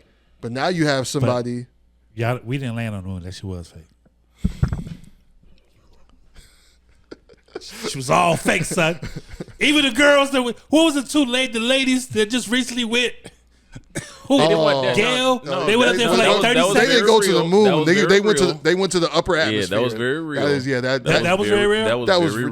That was very real. And they, like I said, they only went to the upper atmosphere, right, yeah, bro. They didn't go to space. Because you know, like you said, like on your same point, they showed a video of them getting out, and it was just in the desert land, and it was like. But I think that was like more of them practicing like the air pressure of how it's going to be, how it's going to feel. And if it was fake, I don't give a shit. Who fucking cares? You know what I'm saying? Like, but the other shit was fake, son. 69 walking. But the point being is just like we've come a long way from like when Ted Koppel was reporting the news. Wow. You know what I'm saying? Like when it really was, the news really was just like the facts. Yeah. Right. This is what happened. Right. Now, whether we got all the facts, whether the facts were misleading and all that other stuff, that's a whole. But you also had more independent media, right? Yes, you did. Like you know, so like the Defender is still around, right? Yeah, even to your point, there was a time in the city where black folks, if they didn't see it in the Defender, they wouldn't believe it, right? And that was kind of part of that too. And you have all these different outlets that you said, and yeah, I mean, it's even going back to R. Kelly, like how that all came about in the public sphere. Like you only heard that from the Sun-Times because there's agreement in those circles back then, where it's like if you were the first to cover it, all that news comes from you, right? Because you were the first to get that out. Because there's definitely times when I was a reporter when I first broke a story, and then I'll see a blog be like, "Hey, this happened," and I'll be like, where you get that information? So it definitely give me my credit, my nigga. Yeah, you pulled that shit from my so that's like, right, and that's right. Like, and at least people would have to cite their sources or say like this credit to such and such for breaking this story. Whereas now, and I feel like because of this whole podcasting era, where people just, you know, they get on Google with the microphone or whatever. I mean, kind of like we're doing now. We're way better than them. Yeah. No, I'm just saying. we real. But they don't. It's like, so a lot of people don't even know you're supposed to do that, right? The only people don't know. They didn't like. So like, journalism was at one point in time for journalists, right? Yeah. Like a lot of people went to school. You know what I'm saying? They took classes, or at least they came up through the ranks of like a local newspaper or big newspaper or a local news station or whatever, and you were taught these certain things, these certain rules that you had to follow. And now, right, a lot of people get their news from Twitter. Yeah, you know what I'm saying? Because like with me, I actually started out as a blogger, then went to journalism school and found out quickly what the difference was. Right. And even when it's kind of like a thing when like different podcasts like Nori's podcast and the Drink Champ ones, and like, you know, he was going around calling himself a journalist, and after that whole Kanye thing popped off, you watched every episode then on there, they had that disclaimer. Yeah. Right? And so it's definitely a thing where it's like, this is where people get their news, but also, you know, like, say for instance, I remember I got something wrong in a story once, and I got literally like taken off that beat, and like somebody like, you know, like Joe Bud, Nori, whoever, it's like, you know, I'm on to the next thing. For me, you know, I feel it. There's that level of responsibility that you have, right, that they don't have. Right. Yeah. Exactly. But I think one thing is, well, like I think people forgetting that there's a human element to all of this. Yeah. So I think when you look at, when you just say words like journalist, blogger, you know, you automatically think this. And with that, we take away the human element of it. So when you hear something about news, like this is saying the news, which is real, which isn't, it's like, it's coming from humans, people. So like Yeah, and you see what I'm saying? And I don't think that's emphasized enough. You know, it's like because it's like because humans are fallible. And it's like, and we're also going to be subject to human shit. You see what I'm saying? So it's like if you are like I know buzzword Donald Trump. I hate talking about that man, but is as far as him saying fake news. This is real. This isn't. Oh, these stations are legit. These aren't. If you take him out of it. And let's just say Joe Biden said it, or anybody, or Barack Obama said it. Does that make it any less true or false? Right. To that point, you definitely have that reporters and different folks to do that. But the thing is, like, it's to your extent, it's easy to blame Trump and fake news and all this other stuff. But part of this whole thing to where we're at is journalism's fault because not many people know these things. Like, there's times where I have to set aside and talk to friends, like, look. This is why it was covered that way. Even in the story where you say something alleged, even though we all saw, you still have to say alleged. There's roots, as they say, it's roots to this shit. Right. But the average Joe who's flipping on TV, he don't know that. Right? Yeah, so the it's like, and part of that is journalism's fault for not explaining that to average Joe. Yeah, because they don't know what libel is. You know what I'm saying? Shit like that. Yeah, remember that whole Derrick Rose thing? Like, when the civil suit and people was like, he's not guilty. Like, no, he's not liable. and that segues into what we're seeing with the whole thing with Diddy and Cassie and Kid Cudi and PM saying all this stuff about him. Like, he was subpoenaed. He had to be there. He had to be there. Yeah, he was gonna face some real consequences and not show up. Like, people don't understand that. Like, if people subpoena you, it wasn't like he went up there like, they call him Kid Cudi a snitch or whatever. Like, motherfucker, he had to show up. They subpoenaed him, and he didn't lie about anything. He came straight out. I mean, we don't know if he was lying or not now. Well, okay, so well. There's a cross examination too, like so that could right. I'm about to say we got to throw that out there. But there's also you don't know if he was telling the truth, but also like perjury is a thing. So if he wasn't telling the truth and it's found out, he's in trouble for that. There are consequences to if you get caught in the lie on the stand. No, I agree. Right? I agree. My thing is like as far as us telling the truth versus telling the truth that's in the court is not what you know, is what you can prove. Facts. So if I witness somebody, or let's just say some random person decides to shoot up 10 people, there's no cameras, no witnesses, no nothing, and for stroke of luck, somebody said, "Oh, it was a black guy with locks." Okay, and next you know, I'm walking down the street, I get picked up because I'm a black dude with locks. Right. I don't say a word. I end up going through my trial. Next, let's just say I'm found guilty. There's no way for me to, especially again, this is a very specific circumstance. Obviously, I have witnesses here, but but at the same time, if there's nothing to prove that I am innocent, then I'm guilty. Okay, you see what I'm saying? So, like with that said, when you're speaking of court, you have to say it's not what you know, is what you can prove, because you can do it. And get away with it. So what they have proved, Diddy's lawyers is their main goal to get him out of jail. So it's like right, exactly. So exactly. My point if it's make one sure he thing does not get convicted that has been proven beyond a shadow of a doubt, is he beat Cash's ass. And Diddy a freaky ass nigga. That's boy. a freaky ass little boy. Hey, so look, freaky ass nigga is 69. God damn, man. I don't need to know. I don't need to know shit. I know you've been following it. Yeah. And I'm gonna let you. So obviously I'm gonna hear something. But I'm telling you. But after the first, those first few updates that we got about all this shit, and once they talk about like. Diddy wants to rub the other niggas cum on it. I was like, nah, bro, I'm done. I'm done. I'm checking out. Let me know when the verdict comes out, guilty or not guilty. I don't need to know shit else, bro. So we've talked about it on this podcast even before he got locked up. Before we've always mentioned it.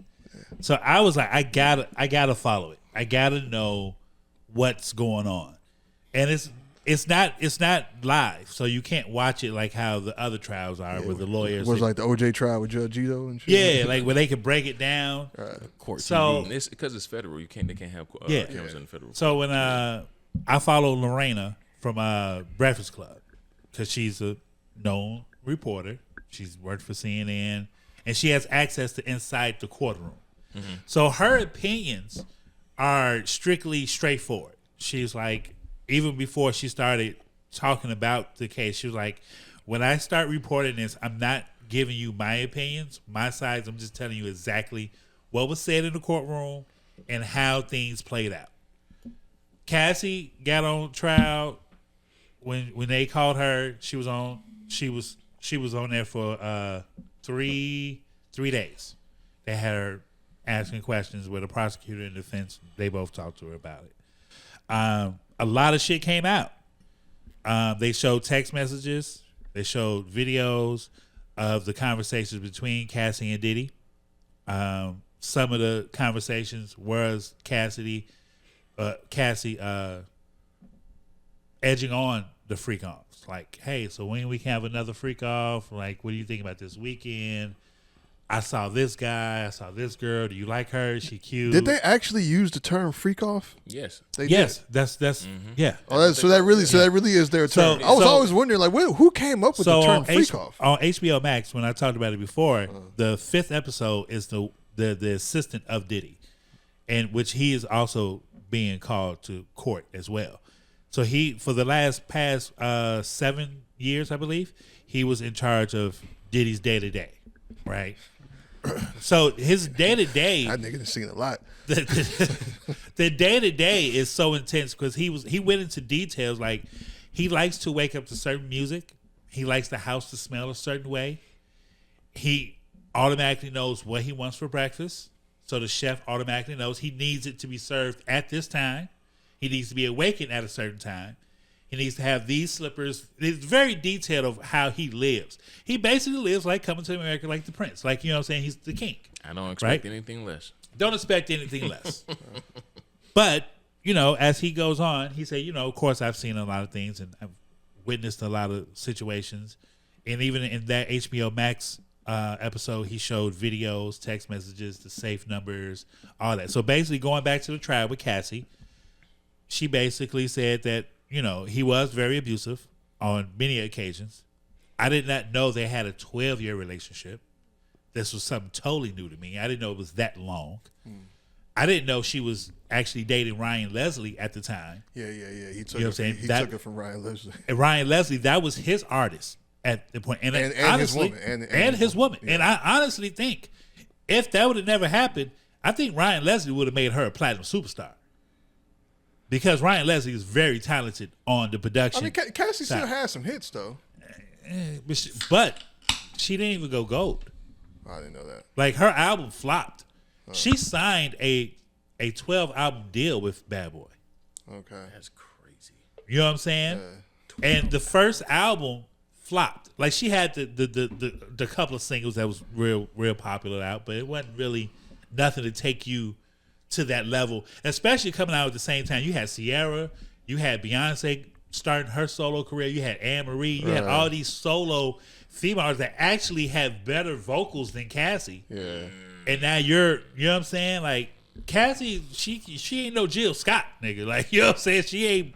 You see Ciara though. Let's not act like Ciara can blow now. But Ciara had Jazzy Faye and Timbaland behind her. She could dance. And that's true. Yeah, that's true. Ciara is talented. No, I'm not. I ain't saying. But I know what you're saying. Right. I'm about to say, you don't recognize Ciara.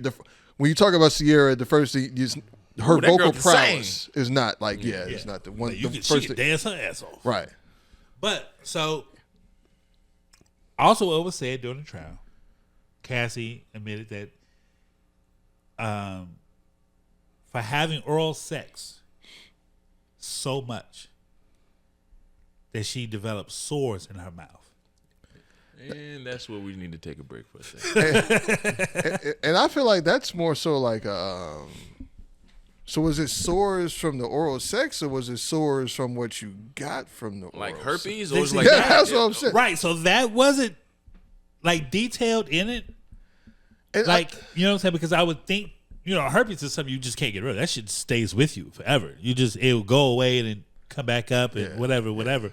But the way she put it was, there was instances where they would have sex for 3 days, like a whole weekend, like, and it'd be like a thing, like from morning to night to like a whole weekend. And it's just, it's a whole bunch of beautiful models, couple of guys and shit. Like, it's not a huge thing. It's about 10 people at the most. You know what I'm saying? Just 10, huh? All right. But people thought as when these informations came out, everybody just thought like he's having these massive parties with all these celebrities having sex and doing some wild shit. It was just 10. It wasn't. It was just 10. Like, people tried to put Jay-Z into it. Niggas was like, Jamie Foxx was his whore. Like, apparently Carl Winslow was there one time. Right. Dave Chappelle wasn't invited. You know what I'm saying? It's just like when it first Carl came Winslow out, was there. And I wasn't invited. like when it first came out, like everybody in the industry was there having sexual parties and shit. But like, so her trial her testimony came out. She said a lot of things. Of course, we mentioned with him taking another man's sperm and rubbing it on his nipples, to the point where he used to love to wear masks and watch other guys have sex with her. He used to get off on that. But so far for me, listening to the what's coming in, it's nothing. Like, it's not a crime to be freaky, right? Yeah. It's not a crime, right? Okay, yeah, I'm a freak. So fucking what? Yeah, I mean, I think so. I noticed the whole like paying sex workers and having them travel across state lines. It's the drugs and the crossing state lines. Right. Yeah. That's so it's like where the drugs and and all that other stuff, like the illegal substances. And basically, so they were saying like he had a whole operation where he was transporting sex workers across state lines. Now, do we all know about prostitutes that travel across state lines? I surely do. Yes, we do. Right. So, obviously Diddy is a monster in a lot of regards, right? I mean, we all saw the video of him beating the shit out of Cassie in the hallway. We've all now heard the details of all of these crazy sexcapades and what have you. Yes. It just, for me, it definitely seems like they're trying to embarrass him. Yeah. Like, because like it just seems like the details. It seems very excessive, right? If you want to really prove like the sex trafficking and all this other stuff, like there are paper trails, and you have the messages where you're talking about where Cassie was talking, like booking them. I remember she said they were even doing like back page ads. Yeah, at they one was point. doing all types of shit. Yeah, right. So I mean, okay, but so like you can. I feel like, and this is me, I'm not a lawyer, you know what I'm saying? So this is just, what it seems like to me is that they should be able to prove that without all of these. Exactly. I should never have known that Diddy likes to have other niggas' nut rubbed on him. Yeah, how is this relevant, Your Honor? Objection. Shut your mouth. Right. I never ever should have known that was a thing. And his defense, his lawyers that he has, they what's the word? Obliterate. Obliterate. Obliterate. Obliterate. What the bodyguard, he had his testimony, and Don Richards. They have their testimony of what the prosecution was trying to prove. The defensive team just knocked him out the box. Like, yeah, dog, your dates ain't matching up. You said on this day, right? Correct? You said this day? Well, on this day, Diddy's actually seen in Miami. But you're saying this happens here in New York at this time, during this morning. And then it was just a lot of shit. The Don, she just basically walked out. She couldn't even say shit because they just caught her up on a whole bunch of shit. Yeah, I think what they're doing is, in my opinion, it sounds like, I don't think they're trying to embarrass them. I think they're using those details just to put them in put it in the jury's brains that if all of this is true, then everything else is true. So they're trying to conflate it. I think that's what they're trying to do. I get establishing patterns of behavior and all that other stuff. Yeah. I mean, I understand that. I don't know. Like I said, it's for me. No, it seems a little excessive. Yeah, like How the do you feel details about we're going into. I mean, they're doing the case, so they're gonna put all that out there, and you have one side who's literally trying to keep him out of, get him out, and then you have another side where it's like, hey, there's a long history of patterns of behavior outside that of the actual, physical abuse. So they're gonna be bringing up all this stuff, Everything. and I mean, And think about this is just the first week. We got 8 more weeks. That's if it goes that long. I don't think yeah, because you got folks in the courtroom who have specific jobs, as I said. One is to get them off. One is to keep them in. Right. Yeah. And you're gonna, with those sides, have to figure out like how we gonna. But see, this is the thing. They say it's going to stretch to seven weeks because all the witnesses they still have to bring up. I mean, I get the reason, because look, the one thing that people got to remember, the reason why he's in a RICO, because technically he has co-conspirators, but in order for him for it to be a RICO, but the reason why there's nobody up there with him is because all his co-conspirators are now witnesses, so they all had to take plea deals. Yeah. So as far as what happened with, in my opinion, from what I've read, heard, because a part of it is, because I know you mentioned the text with Cassie, which is true. I think what transpired was she was cool with it at first, but everything is consensual until it ain't. So she was cool. Then she was like, "Oh yeah, I'm down to have free guys." I think she probably think it's probably like a threesome with a couple chicks. And next, this nigga start bringing in buff naked dudes, and then he wants to watch them. Like, hold on, whoa, I was cool with this, but not this. And then he also because he's also being accused of coercion. Right. Which is, coercion, which is, I believe, is true as well. Because my thing is like, because everybody, well, why Cassie didn't leave? It's like, you got to think dynamics. It's like you really got to think about it. It's like now to be fair, because I'm gonna be fair. Yes, could Cassie theoretically be like, oh, fuck this, I'm up and out? Yeah, I guess. But at the same time, it's like if you Diddy probably head over head, well, you're not gonna be able to make this amount of money. You ain't gonna be no star anymore. I got this. These guys are their own economies. Stay right there for a second, because I got something. Guys on their own economies. No, I'm just, and then not to mention, let's not forget, Cassie literally did try to leave, and we all saw what Diddy has done when she tried to leave. So that goes into the multiple parts. She has left him numerous of times. Kid Cudi was one. She also had an affair with her husband, which was her trainer, and that she's pregnant by now. Right. And it was somebody else in the industry, whatever. But you're right. Like, she could have left.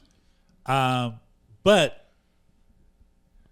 I give a shout out to B from Tackless Radio. She made a good point when she was saying that, as men, we don't understand that dynamic, right? Right. Because we don't understand. We don't.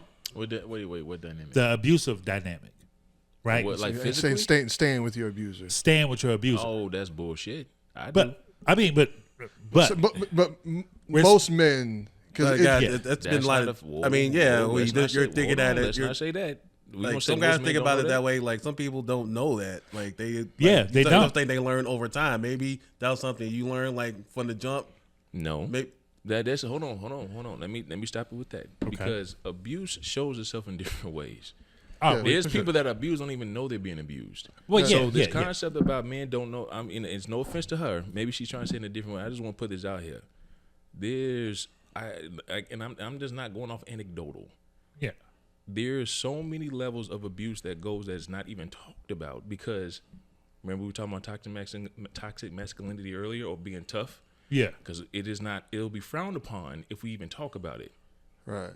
So we got to keep that in mind. So let's not just act like that. Hold on, like, that's why I had to stop you. Now, am I gonna sit here and say that more often than not, women are more abused than men? Oh, absolutely. Yeah. I'm not going to take that from that. I'm not going to take. But let's not be saying that it's a significant percentage that is definitely needs to be. Absolutely. But I think with that being said, go ahead. Yeah, her point was basically saying that there's not a lot of men that get physically abused, that get beat up by their wives, stabbed, shot, or shit like that, like going through mental shit. Like, you know what I'm saying? Like, and she was like, men don't realize that what women go through when they're in those situations, because we're always quick to say, even if we had a female friend that we know that her guy was abusive to her, it's easy for us to say, you should just get up and leave.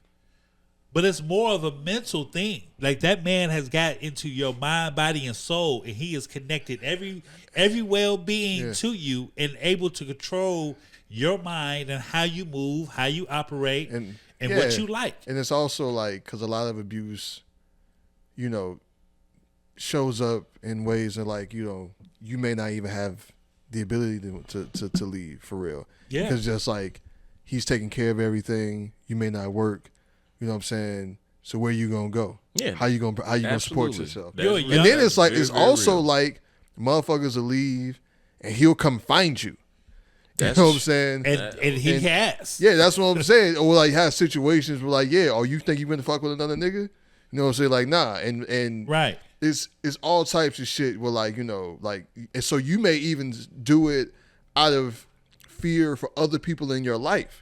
That's true. You know what I'm saying? Like, you'll stay because you don't want nobody else to get hurt. Yeah. So, okay, so if you gotta take it for this, or y'all got kids together, you know what I'm saying? So you don't want your kids to have to suffer. Right. And think about Right? it. It's so many reasons So why many people. reasons. Absolutely. And she, Absolutely. for one, she's a beautiful artist, young, wanna be famous. Right. She gets with the top dog that makes plenty of you. He has history, and he's giving you a lifestyle that you don't have to do anything, but put up with the shit that that you have to deal with. I'm looking forward to, like, I'll Be Sure. He's going to be on there. Christopher Williams. Wow. Yeah. Kareem Akbar Yeah. testifying again. The The nigga from the educated, bank. right, the educated brother from the bank. He the head of the whole CMB. I don't mean to laugh at. I ain't mean to laugh like that. But when I hear Diddy and I hear Christopher Williams, I think everybody knows what story I'm thinking of, and I don't want to say it. Which one story? Oh God, that Diddy had forced Christopher Williams to give him head because he was trying to pitch his demo. Nah, I ain't never heard that story. Oh God. So it was who's? But this is also coming from Jaguar, right? So take this with a grain of salt. Take that with a grain of salt. Take that with a grain of salt. But I heard this was like years. This was like 5-6 years ago before this whole thing with Diddy came out. But anyway, that's his assistant walked in on him doing it. I mean, you never know, but like I said, it's something, especially if it's coming from, because like, that's another thing. Like, 'cause Jaguar Wright went on her rant, her role for a while, talking all types of crazy shit. Yeah, she's like a broken clock. She was right about something, right? So then it's like, so now she's saying all this other wild shit is supposed to be true, right? You see what I'm saying? So I'm like, that's why I say take. That's why I laugh because because who it came from. So I was like, take that with a grain of salt. So far, it's been interesting to watch. Yeah. And I'm sorry, finish it. It's sad. It's sad too because. So the other day I went down a rabbit hole and I looked at the R. Kelly concert from Oakland. If you YouTube R. Kelly, he has an hour and 45-minute concert, and I was sitting there watching this shit like, damn, all that talent. And now I'm watching another person that I admire that really has, done some great things. You know what I'm saying, for the culture and for the people. You know what I'm saying. Let's not act like Diddy's like a horrible guy all the way around. You know what I'm saying. He's done some dope shit for people. Everybody, all of his artists have kind of all said that he's done horrible things to them. This is true. You know what I'm saying? Like, I mean, But how bad can it be? Because they still come back to get money, nigga. Yeah, but who get else? money. Like, if they come back for tours, that they old. Right. Yeah, that's what I'm saying. Right. Yep. And that kind of displays the power. Right. I of mean, the man. so it's like, it's a big, but it's definitely a big loss in terms of music. Yeah. It's a big stain. You know what I'm saying? But it's like I don't hear any calls for like canceling Diddy's music or whatever. I mean, he touched so much stuff. It's kind of hard to do it. It's the same when people talk about canceling R. Kelly. Like, you can't really fully ever cancel R. Kelly because he wrote so much for other people. Yeah, I know. Right? You know what I'm saying? So it's like, so you're never really going to be able to cancel Diddy, but it's definitely kind of like, and it represents such a the heyday of Bad Boy just is also like it was such a good era for hip hop in general. Yeah. Like especially when we talk about the mid to late '90s, man. Mary It J. was such a Blige, good time. Jodeci, Yeah, and like also for like for R&B, you know what I'm saying? It was just because like you said, Jodeci, Mary J. Blige, like the whole Uptown, the era, like it was a lot. So I mean, his legacy in terms of that, but it's tainted obviously now. Do you think, out of all you guys' opinion, do you think that after this trial is over, and he only gets 10 years, probably only does 5 for good behavior, whatever the case may be? What do you think the outcome is after that? Like, what do you think? What do you think you think he should just get out? Just just go somewhere, just chill out. I don't know if his personality would ever allow him. Yeah, I'm with you on that. To just completely fade into the darkness. Yeah. Right, but it's never going to be the same. You can't look at him. I can see him coming back as a pastor. I think him and Mace gonna open up a church. Yo. Diddy, I'm serious. Think about it. Pastor Diddy. I'm saying, think about it. He gets out. He shouldn't be in a situation where he's like, be like anywhere near like what we call grooming. Yeah. But just think about it. I'm not going to Diddy's church. But just think about it. He just gets out. He goes on a whole tour run like I was fucked up. I was on drugs. The devil had me. I was a horrible person, but now I'm rejuvenated. I am a new man. He kind of fell off musically anyway. Like, No, because that last album. No, but nobody really gave a shit though. No, exactly, and it's still good though. But how many albums that we've all snoozed on? You know what I'm saying? No. How many albums came out and like 10 years later, you like, man, that shit was cold. I'm saying, but it does change the fact that he fell off musically. I feel like, especially nowadays, nothing is impossible. So could Diddy somehow find himself redeemed in the eyes of society? I mean, yeah, it's possible. It's possible. But people are never going to forget this part of his life. At all. Right? It's a new slang term right there. No Diddy. No Diddy. Yeah, that's crazy. This nigga slang it term. It is hard. I think it will be hard because Chris Brown is right. No Diddy. I think it's too easy at this point. It is like that because like even with Chris Brown, like they made that big whole deal when he got arrested last week. Yeah. But that shit was like 2 years ago. Yeah. Like it's just some things that you just cannot escape from your past. But that's different. Yeah, that's a little different. Yeah, I want to. So you had it. Yeah. I want to. While we still like kind of like in the music conversation, man. I want to shift this a little bit. Okay. Just because I know we're gonna wrap up pretty soon. But this was a while ago, right? Ninth Wonder was on Drink Champs, and he made the declaration, in his opinion, that Mobb Deep was the greatest New York hip hop album of all time. Excuse me, The Infamous by Mobb Deep was the greatest New York hip hop album of all time. New York, like New York? Yeah, like New York hip hop, right? You know what I'm saying? Now, before you give me that look, I want you to really but that's not my question. So we was talking about this. Shout out to my barber Big Naughty, man. We was talking about this shit. We always talk about music or whatever. So there are a lot of albums that you could name, especially from that era, right? Mm-hmm. You talk about like Illmatic, right? Reasonable Doubt. You talk about Reasonable Doubt. There's a lot that you can put up there in terms of like seminal moments. You talk about fucking Ready to Die. 36 Chambers. You know what I'm saying? Gangstar. Right. But I don't feel like people give The Infamous the credit for what it was, right? So that sparked another conversation that I want y'all's opinion on. It's all like hip hop heads on this show. Mm-hmm. One of the albums that people talk about, right, from that era as being like one of the greatest is Purple Tape. right? Only built for Cuban links. Raekwon. Now, when people hold, and rightfully so, like the Purple Tape is like holy grail status in terms of hip hop albums, right? Fair. It's a cement force. Right. You know? Right. So, but put the Purple Tape and the Infamous side by side.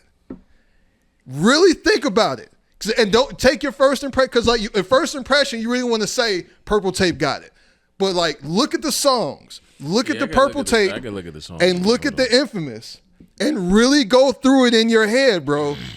It is very, very, very fucking close. When you really look at the songs you got on the Infamous, you got Eye for an Eye. You know what I'm saying? Right Back at You. Shook Ones. Up North Trip. Drink Away the Pain. The start of your ending. That right. Kicked off The start of your ending, like kicked off the album. Right. From the beginning to end, right? You know what I'm saying? That album, the Infamous, that album is flawless, G. You know what I'm saying? Give Up the Goods, nigga. Yeah, give up the goods. You know what I'm saying? What you're asking is basically something that like you can't say yes or no, or that one's better than the other. You have to like really like walk through it. You have to really like. That's what I'm saying. Like you really have to walk yourself through it, because honestly, like I listen to the Infamous at least once a week, at least. And my favorite group of all time is Wu-Tang. Yes, right. But do I listen to the Purple Tape with the same frequency that I listen to the Infamous? I don't. Right. But the caveat of that is I do listen to a bunch of songs on the Infamous. Wu Gambino's, like Incarcerated Scarfaces, Heaven or Hell, right, so on and so forth. You know, Verbal Intercourse with Nas. Like, you know, it's if someone were to pin me down on it, I would say the Infamous. So so the way I look at it, so I'm the same with you.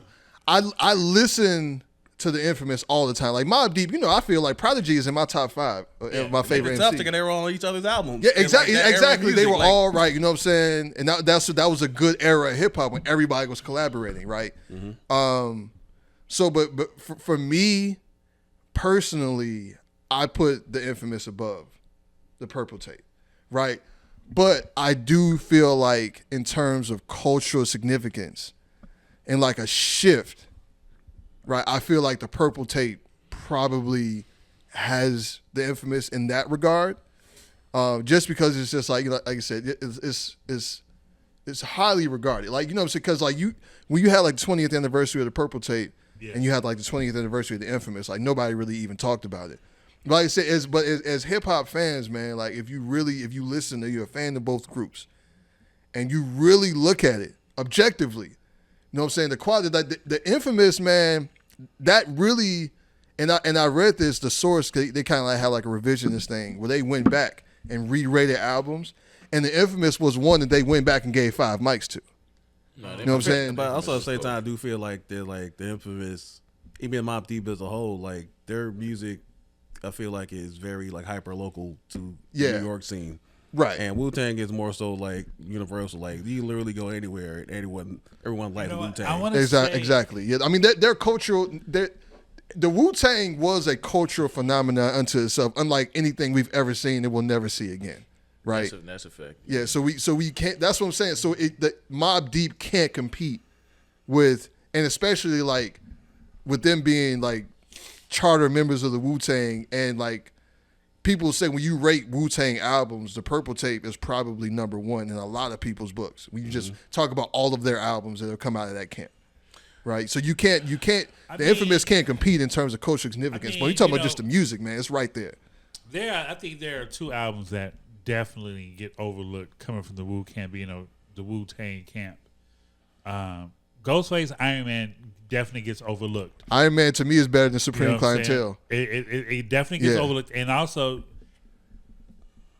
Genius. Oh, Liquid Swords? Oh, Liquid Swords. Yeah. Because I was never a fan of Genius. I did not like Genius. Genius and Master Killer are like my 2 least favorites. You know what I'm saying? Out of the Wu. The Jizzle? Yeah, nah. But like going back to that album, those albums were slept on. But to go to your question, the Infamous or the Purple Tape, I would go with the Infamous. just because the stories in there related to our childhood growing up. Because, like, say for instance, Up North Trip, right? It's a story about him going to a hood that he's not from. No. You thinking about that's Up North Trip is about prison, people going to jail. You thinking about I think that's Trife Life. We talking about we going to another hood and visit. Yeah, we was like Trife trying to Life. see a bitch in the bridge. That's Yeah, Trife Life. Trife Life, I'm sorry. Yeah. I can relate to that because growing up in Chicago and being a South Sider, going to the West Side was like foreign land to us. And especially, the only reason why you went on the West Side was because of a girl. Right. Because we had Anyway, you travel in the city was basically because somebody you know what I'm saying? or trying to holler at So it was just like, I remember having my Walkman headphones on, you know what I'm saying, with my Columbia ski jacket and a polo with a crochet belt hanging. Right. You know what I'm saying? Baggy jeans, Mecca. Mecca. You know what I'm saying? Maybe out, some dope little sneakers. Right. Just going to visit a girl out west or up north, listening to these records. Survival of the Fittest, Temperatures Rising. Temperatures Rising is one of those joints when shit get hot in the hood. The temperatures rise. Summertime here, niggas getting popped every day. Yeah. You know what I'm saying? In the 90s, we was seeing 900, 800,000 deaths a year. Yeah. Like a year. So You know what I'm saying? So like that Infamous to me embodied my childhood. Like every song on here, I can tell you where I was when I heard it and give a detailed, you know what I'm saying? Because it's nostalgic to me. Yeah, I've said this many times before. The Infamous. No, my bad. I'm tripping. Go ahead. No, what you doing? Go No, ahead. the Infamous is the first album I ever bought with my own money. Right. I did. You know what my album was? What? Thug Life. Oh wow, it's a good album. But yeah, I went. This was after I graduated. The day I graduated from 8th grade. My mom's took me and one of my friends to Forest City, and I went. City. Yeah, and I went to Sam Goody Sam Goody in Forest City. Shout out to Sam Goody, man. and I bought the Infamous. Sam Goody used to have those $1.99 singles and shit. Yeah, right. Yo, it was crazy because I remember you used to get samplers of like album samplers. Yeah. So like, I don't think I had. no, it was some. I forgot where I was. They was always at the counter, like when you check out. No, I was at some party or somewhere. Remember they used to pass them out sometimes. Oh yeah, yep. You had And to I got promote it was a tape. It was a sampler, and it had like I think it had like the whole song of Survival of the Fittest on it, and maybe Shook Ones, maybe, but and then it had samples of songs. But one of the samples was Up North Trip, but they only played like the first minute of the song. And I remember like I had that sampler and I kept like playing that 1 minute of that song. Yeah. And it's just like, bro, I gotta hear this whole fucking song. Like this, you know what I'm saying? Yeah. And it's just like, when you look at the Purple Tape, it's kind of like, grand stories. You look at the videos for like Ice Cream and Incarcerated Scarfaces. Yeah. You know what I'm saying? They got the Benzes. They in front of a motherfucking waterfall and shit. Yeah. Motherfucker Ghostface got a robe on, Versace robe and shit. And the Infamous, man, that shit was Hennessy, right. Rocky jersey. Right, these niggas is just grimy. Check it out. Right, they on their album cover, they know what I'm saying. Simple but On the back, they on the project roof with all they niggas in the back with leather Averexes on and Timbs and shit. Yeah. It was just, man. Yeah. It was so like, nigga, just take me back to The storytelling was like if I could- simple and effective. yeah, They and that's weren't what I'm like saying. lyrical and like to blow you out your mind and look up Nah. the words and it just told you like, hey, this is what happens in our hood. Right. It's fucked up, but it's reality. Yeah. You know what I'm saying? harsh. Yeah. Prodigy was harsh. Yeah, I think. But- I think with Mobb Deep in general, in my opinion, in that whole New York scene, they didn't have a favorable outcome considering who they had to go against. You see what I'm saying? Cause like first of all, the Wu-Tang going against the Wu-Tang in general is just tough. You know what I mean? Just because of how deep they are, how many talented individual members they have. Like every major individual member had individual albums and they all sold. You see what I'm saying? So and they developed their own fan base. And you had somebody like Nas, and at one point Prodigy and Nas was beefing. You see what I'm saying? Then you Omega, Nature. Oh yeah, right. You see what I'm saying? Marauders and 36 Tampa came out the same day. Yeah. Right, exactly. You see what I'm saying? And you have all these people. You have your Tribe Called Quest. Get it right. You even got people like my favorite group of all time. Tribe Called. I mean, you got people like fucking like Capone and Noriega that you got to throw in there during that time. Jay-Z comes along. Yeah. Big becomes a worldwide phenomenon. Mm-hmm. You know what I'm saying? When Juicy comes out, right? Yeah. Who was after that? Who was after Big? And so that's what I mean. You got people. You still got people like Fat Joe. Yeah. Remember, you had Big Pun during that time. I'll put Pun. I'll say Pun, not necessarily Joe. I think Joe was. Well, you got to give Joe, because Joe was out for a long time now. While lyrically he may not have been, but I remember that fucking Cartagena was my Don Cartagena and fucking so I forget his first album, but his second album was Jose Jealous One's Envy. That shit was cold. Don Cartagena was cold. Fat Joe got some. What was the song he had with Nas and I didn't say he wasn't cold. John Blaze. John Blaze. Yeah, remember he started off as like Fat Joe the Gangster. I'm not relatively with Common. I'm not saying he wasn't cold. I'm just saying. What I'm saying was when you think of the Puerto Ricans in the rap game, the one that's going to always stand out the most, especially on the outside of New York, the first person will always be Pun. That's what you see what I'm saying? Like, yes, you're absolutely right. Joe was doing it longer. I agree with that 110%. And big Pun. Nuts. Yeah.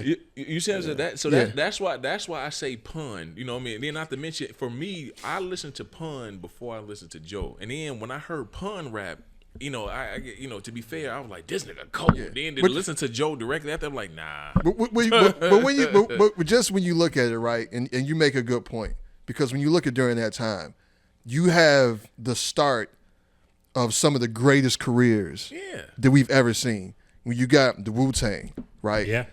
One of the greatest groups, some will argue the greatest group, cultural phenomena unlike anything we've ever seen, right? You have Nas, who came out with people consider it was written, Illmatic, to be one of the greatest albums ever made. Right? You know what I'm saying? And then you have like Notorious Big comes out, Ready to Die. Right? Reasonable Doubt, though during the time not viewed as what we see it as now. Because I remember when Jay, the only reason I heard Reasonable Doubt in the beginning is because when we talk about when you go to Sam Goody, you used to have those things you could listen to the album, you go to headphones on, you listen to it. My brother went and listened to that Jay-Z album and was like, fuck it, he bought it. He brought it to the crib. You know what I'm saying? Because I remember when Dead Presidents came out, like, that shit cool. You see it on Rap City. But when I heard the album, like, oh, okay, this nigga, you know what I'm saying? This nigga Jay-Z actually got something. Yeah. So so you have Mobb Deep sandwiched in between all of that. They didn't have no chance. And the thing about it is, when you look at Nas, so Nas had like this. Nas necessarily didn't have this larger than life personality, but the myth of Nas, like who he was, you know what I'm saying? Like already heralded as one of the greatest writers that hip hop has ever seen, right? Yeah. His album, he had all the biggest names in hip hop producing. You got Large Professor, Q-Tip, Pete Rock, and then DJ Premier, all Q-Tip, doing your first Q-Tip. album. You know what I'm saying? Like Tip, yeah, you know what I'm saying? All doing your first album, right? So and Mobb Deep didn't have any of that, really. Well, Q-Tip was a big part of the infamous, you know what I'm saying? Who also doesn't get his credit. No, he don't. Tip is cold on the production side, bro. And what he did for hip hop. Because we got to get up out of here soon. Yeah. What was yours? Let's get his opinion. Infamous or? Oh, I said Infamous. Yeah, he did. I like the Infamous. Like man, for me, in my opinion, I respect the Wu-Tang. I do. I respect them. But as far as who I would listen to versus everybody else in New York, they're like last on my list. No offense to them. Yeah, but, I mean, it's personal preference. Yeah, I mean, the Mobb Deep album, even the second one, Murder Music. The second was Hell on Earth. Hell on Earth. And the third, so those first three, well, technically because they had Juvenile Hell first, right? So the second one was the infamous, right? But the infamous Hell on Earth, Murder Music, in my opinion, 3 classic albums. Mm-hmm. None of them missed. Now, once you start to get into Infamy, things start to get a little weird. Yeah. You know what I'm saying? But Infamy is still a good album, but just not on the level of those. You know what album I was listening to last week? What was that? 400 Degrees. Oh, that's great album. That Juvie album. Great fucking album. He's in my top 10. That Juvie album. He's in my top 10 ever. Man, I love Juvenile. I was on, I think I was on like 40 something in college, and I'm playing that shit loud as fuck. Yeah, like just you know what I'm saying, by yourself. I'm playing this shit. And some dude was like, "Nigga, I ain't heard that shit in so damn long." Yeah, God damn, it takes you back. People forget. Juvie is cold. That man don't talk about somebody that don't get enough respect. Yeah. Yeah, man, it's been a great interview, man. What you got coming up, man? Because I know you always into something. I know you always. Into something. Still working on the sports column. I have something, like a couple things monthly, so that's pretty much where my writing comes from these days. And glad to be doing it and writing about the things that I feel like that are important, and talking to folks about it. That's what's up, man. What in journalism? Before we get out of here, what made you get into it? Oh yeah, it was crazy. I went a roundabout way. It's crazy because that wasn't really something that was on my radar, like growing up. You hear from most people, they like, hey, I wanted to do wherever this was since I was a kid or whatever, right? It's funny because my first writing award wasn't a Listigo or anything like that. It was I won in 8th grade, won the Poet Laureate contest. In those days, it was still Glenn Brooks who was the Poet Laureate, where she would actually pay the prize money would come out of her pocket and she'll call you to tell you that you won. Oh, and I remember in the 8th grade, teacher was like, hey, we're doing this Poet Laureate contest. They make us all do it. I'm like, all right, here you go. And a couple weeks later, Glenn Brooks called the crib and said that I won. I'm like, that's dope. Because at the time, this is like 93 in 8th grade for me, and that's not. I knew she was like a big deal, but it's like as a kid, you're probably your people you knew was probably like a rapper, or an athlete, or some boy, a adult boy in the hood, or some shit like that, right? Right. And right. So at the time I didn't really grasp it, but years later, I kind of was at a crossroads in life, and I was like, do I get an education? Do I do this other thing? And I honestly backed into journalism, just being honest with you, man. And I took it from a place where it was like I said earlier, I started off with blogging and writing about things I thought that were important.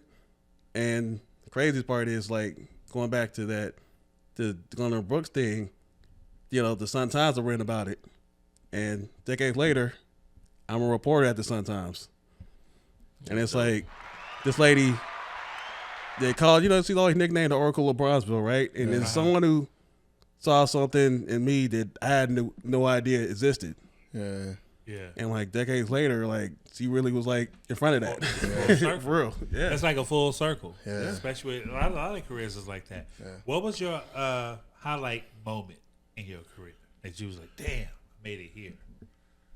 I have a couple, but I think the one where I was like, yo, journalism works in the correct way. It had nothing to do with sports. So we always know in terms of missing children and women, black women aren't given the same energy. Exactly. Right? No, they're not.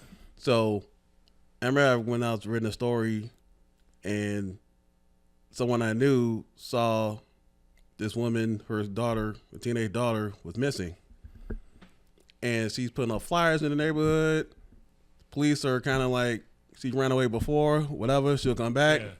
But she knows something different is going on this time.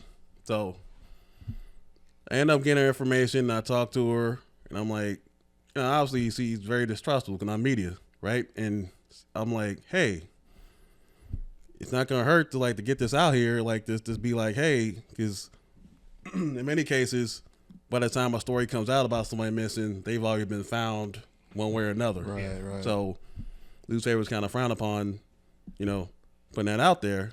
But in this case, we got an article out, and a couple weeks later, the private investigator the mother hired said that a person who read it spotted her, and that's how they found her. No shit. That's cold. Yeah. And it'll definitely, because, that's dope. Yeah, because you find ways that you want to help. Because growing up, both my parents were teachers, and I had people around me that were community folks, and you were kind of like one way or another had to find your way to help. Yeah.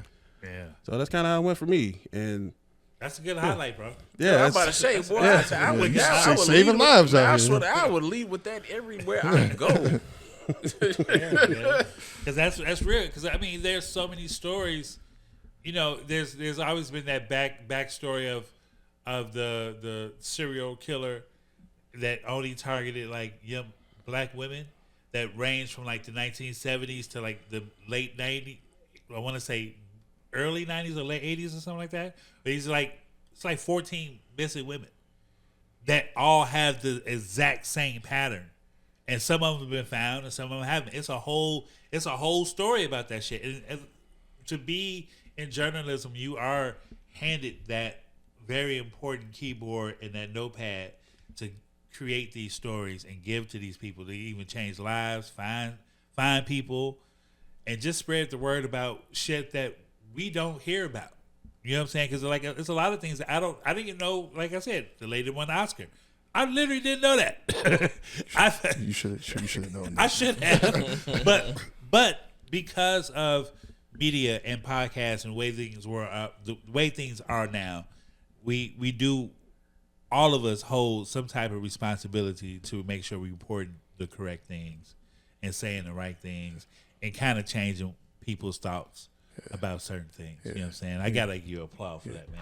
That's very dope. Yeah, we need people out here like you, man, still holding the flag, still doing responsible journalism. You know what I'm saying? Responsible writing. Appreciate that. Yeah. A quick question: how as far as my bad, man. I don't know if you have another one. Quick question: how can regular folks like us make sure that actual journalists are highlighted over everything else?